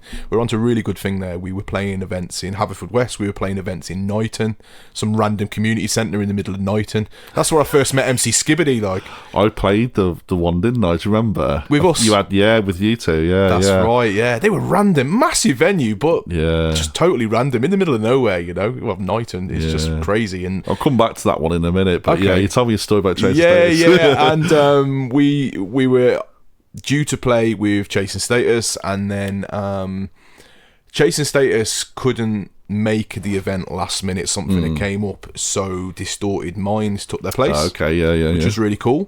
Obviously Distorted Minds were killing it back then, so it was amazing. We were like, wow. And then last minute there was an MC for Bazooka. I'm going to out him because it is what it is. Lion MC. Yeah, he thought really hard about that MC name. Took him ages to think of that. But anyway, his name was Lion MC, and he was like, lads, I'll do this one. And we were like, well, we're here to perform with what would have been Chasing Status. And I think that's where the confusion come, because he instantly heard then Chasing Status, and he was like, no, I'll do it, you can do the next set. Well, the next set was pretty decent. I think it was like Noisiest. We were like, hell yeah, we'll do that one after, no worries, we'll step out, you have this one then, mate. So obviously Chasing Status couldn't make it, Distorted Minds took their place, so this guy obviously stands in front of everyone. It was packed, and he's like, you know, you are live and in tune to the sounds of the Chasing Status, and Distorted Minds was like, no, I'm Distorted Minds, Mate, oh no, I thought, you crash and burn, Lion MC. I literally watched him go to tiny. Could have crawled up his own arse, and we had a bit of humble pie there, mate. Wouldn't have happened if we were on. Fuck off. Brilliant, that's it. Yeah. What's your story then, mate? Do you remember that? So I played twice for Knighton, but I definitely remember the first time I played, because it wasn't bad, to be fair. The set went off all right. You know, you pair with MC for me and that, and then we went to Taxi Man, didn't we? We did. And then we come outside, and it was like, Land of the Living Dead, mate. It was like everyone was like a zombie outside, just fucked. Like, I remember getting my car out, and then I had it running in that, and I shut the door, and now I think I was talking to Les, and then this guy just sort of jumps in the driver's side, and I was like, "What are you doing, mate?" "Oh, sorry, lad, I was just going to nick it." Like, and we were like, Les was like, "Fuck off, mate." Yes, mate, I remember that. It was really weird. Like, I know what he said, because I remember what he said, Dubz, because I was stood with you. He said, "Lads, can you just step aside?" And we were like, "What are you on about?" And he went, "Well, I'm going to nick that stereo." That's it. And Les was like, "You're fucking not going to nick the stereo. I'll drop the nut on you. You fucking get out of my face." That's it. Yeah, mate. How mad was that? Weird, mate. But then, like, the next day, Mum's like, "What have you done to your car?" I was like, "Oh god, what's happened?" And basically, on the tail light at the back, there was a big fucking smash out of it. Like, so someone had the bloody tail light. Oh shit! Yeah. That was it. There was someone propped up against it when we got out there. We're like, "Well, mate, fuck off!" What's going on? I talked to I don't know if you know Seven, Joel Seven. Big up Joel. He always says it's a bit of an interesting place to do. We keep threatening to do like an 80s and 90s night with me. I think he looked at like a random DJ name generator, and it come up with DJ Focused Finger for him. Nice. And I was going going to call myself Lionel Vinyl. We'll go back to back, like, so, yeah. So come to Knighton fairly soon, 90s night with Focus Finger back to back, Lionel Vinyl. Get your songs down. That's the same venue that we hosted for Drum Sound, and halfway through the set, the fire alarm went off in the venue. Joking. And the lights came on and everyone started running, going, fire! And he was the man with the spliff then. Well, yeah. And yes, mate, we had to get out of there, and we were just like outside in the car park waiting for the fire, because the fire brigade had to turn up to check the venue before we could carry on. Oh, no. And honestly, mate, like, it was, excuse the pun, it was firing before that fire alarm went off. And we got back on and it just wasn't the same. The vibe had been killed, mate. Yeah. It just wasn't the same. And yeah, Drum Sound was just like, what? Burn, literally. Yeah. It's crazy, mate. It's crazy. Anyway, we've talked about music. We talked about your journey through how you've gone from the hardcore to the drum and bass to what you're known to today. We've talked about, the massive part of your journey, which being the pirate radio. I'm quite conscious about time now, so let's flip these questions. Let's have a bit of fun with these. We've got the informative sides out of the way. People have got a good idea of yourself. They might have a better idea from the answers that you give on these questions now, because this is a bit of fun. This is what. Is this where I get cancelled? Is it? Well, this is what I like to do with a few of my guests. They're just fun. They're just fun questions, and each guest has a different answer. So, right. So, Mr. J Dubz, you are the new addition to the crayon box. What colour would you be and why? Oh, that is a left field question, isn't it? I'd be like a real bright colour, so 9 3-year-olds at me and I'd be poisonous as well. You'd give them the shits. That's it, yeah, that's it. So I'll make them ill for a week. Nice. I like that answer, mate. It's like a psychopath now. Yeah, you do actually. If you could be granted a superhero power, what power would it be? Ooh. See, whenever anyone asks me this, I always think back. I'm well into my Carl Pilkington, mate. Yeah. I think he's amazing. Yeah. And Carl Pilkington we always used to talk about. He was asked that question. And he said it about the bullshit man. About people would be talking, and he'd just fly straight in the middle and go, "That's bullshit, bullshit," and he'd call everyone out, and that was the bullshit man. But anyway, what superpower would you? Because I love retro stuff, and I think I am a bit like of a retro man. I'd like to be able to go back in time. I think. Even previously to what so back way past when I was born, maybe to the 70s, to see the Northern Soul movement or something like that, or that'd be quite a cool thing. Yeah, definitely. It'd be either that or flying, I think, but I'm shit scared of flying through. So. I was going to say, don't tell me you're shit scared of heights after you've just been telling me what you've been climbing up. I'm not too bad. I was shit scared of flying at one point, but I'm all right now. But the feeling of falling, I don't quite like. I'm not a fan of roller coasters. And that, so. Right, controversial. This next one. What's the weirdest date that you've ever been on, Dubz? The weirdest date? Oh, God. I've had some... You don't have to mention names, just scenarios. I've had some pretty weird ones, to be fair. Really uncomfortable ones where That's a killer question, man. I think the most recent relationship I was in didn't end that well, put it that way. That was a bit weird. But I remember meeting this girl at a nightclub. And then basically... She didn't use the same urinal as you, did she? Should have been more than me, mate. It hurt as well. I went... She, of all places, rather than going for a drink, she invited me round her mum's. Nice. And then her mum was like, "Oh, hello, always nice and that." And then we just sort of sat in her bedroom. It was just weird. I don't know. It was just really uncomfortable. We weren't matched, and I was just gagging to get out of there, you know what I mean? So... that's probably one of the weirdest ones I've had, to be fair. But I wasn't very good with the ladies back then. I was about 17, 18. I think I lost my virginity at 18. But I was sort of didn't really know what to do. Didn't know what to, didn't know how to kiss properly. All this shit. So obviously I'm a fucking sex maniac now. No, not really. No, not really. That's literally the other end of the truth as well, man. As like I say, I just spend most of the time on my house with my cats and my old computers. So. Rubbing an Atari. That's it. Yeah. Whoa, 8 mega RAM. Yes. Dubz, what warning label would you give your life? Warning label.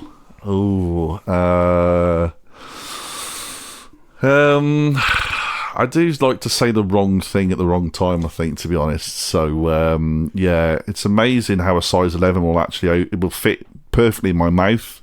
And there's a saying as well, like my boss used to say, I only open my mouth to change feet. So, yeah, that would be the one. Shut your fucking mouth, Dubz. Yeah. Basically, I think.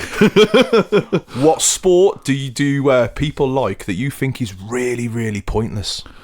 I've got one in my head, but I'm going to let you answer this one. Oh, that's a good one as well. There's lots of pointless sports. Just anything on a horseback, really. I mean, why involve a fucking horse with it? Just walk around, you lazy bastard. Do you know what I mean? Yeah. So, like, water, croquet, whatever they're doing now, just walk around and whack the bastard thing, like. Not whack the horse. Yeah, that's a different sport altogether, isn't it? Yeah. Smack the horse. Yeah. Then that was Dubs' last date for the listeners. Yeah. No. My for me, sorry, a pointless sport for me is Grand Prix. Now, I don't know if you're into that, Dubs, but my days. Do you know? I used to love a good scale electrics back in the day. Yeah, they were sick. They were, but I wasn't. I was good mates with a girl who had tickets to Silverstone. Okay. I think it was for the F3 or F4, something like that. So obviously, like smaller engines and that. I mean, to be fair, it was nice to see the place Silverstone and that, but I don't understand these people. So F1, if you're going to be into it, I'm not into it, but if you're going to be into it, it's better to watch it on the telly than it is there, because you go there and all these fast cars just go, and that's it for another 3 fucking minutes. This is what I say, mate. Yeah. It's just pointless. Pointless. Yeah, you get yourself all set up and right, they're coming around the bend, here they come. People love it though. That's it then for another 7.5 minutes. It'd be like, watching a game of football and the lads come out of kickabout for a minute and piss off for 5. It's just like, come on, what's going on here? Yeah, so nah, not into that. Okay. Yeah, glad you're not as well. No, I'm not. So finally then, another last question just to round up this whole podcast. Would you rather fight one horse-sized duck or 100 duck-sized horses? It's got to be the duck-sized horses, isn't it, really? You just kick them in the face. I mean, it might take a bit and you might have a sore foot after it, but you ain't getting like a horse-sized duck for shit, are you? Nah, you're not. Nah. That sounds quite dangerous, doesn't it, really? Unless you've got like a really large loaf of bread. You know? Horse-sized duck? Yeah, that's the right way around, isn't it? Yeah, that's the right way around. Yeah, you have to be careful with that. That's a trick question. It is a trick question. Mate, it's been an absolute pleasure to have you down in the hot seat. Thank you very much. I've been wanting to get you down for a while, so I'm glad that we could find the time to do this. So yeah, you've been listening to Dubz. As I said, absolute pleasure. All the good stuff, guys. Dribbz Talks Podcast. Give it a share for me. Give it a like. The shares and the likes. You guys might not think it's nothing, but it goes a long way for someone that's trying to make a platform. So I've got some really, really interesting guests to come in the future.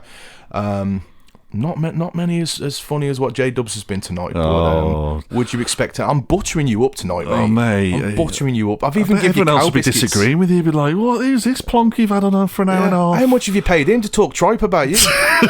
Sitting there. We'll sort that out later, by the way. Just take your hand off my crotch right now. We're good.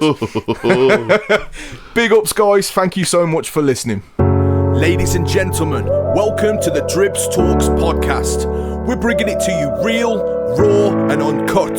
A safe place where we can talk about anything and everything. So like, share and subscribe. But most importantly, keep it locked.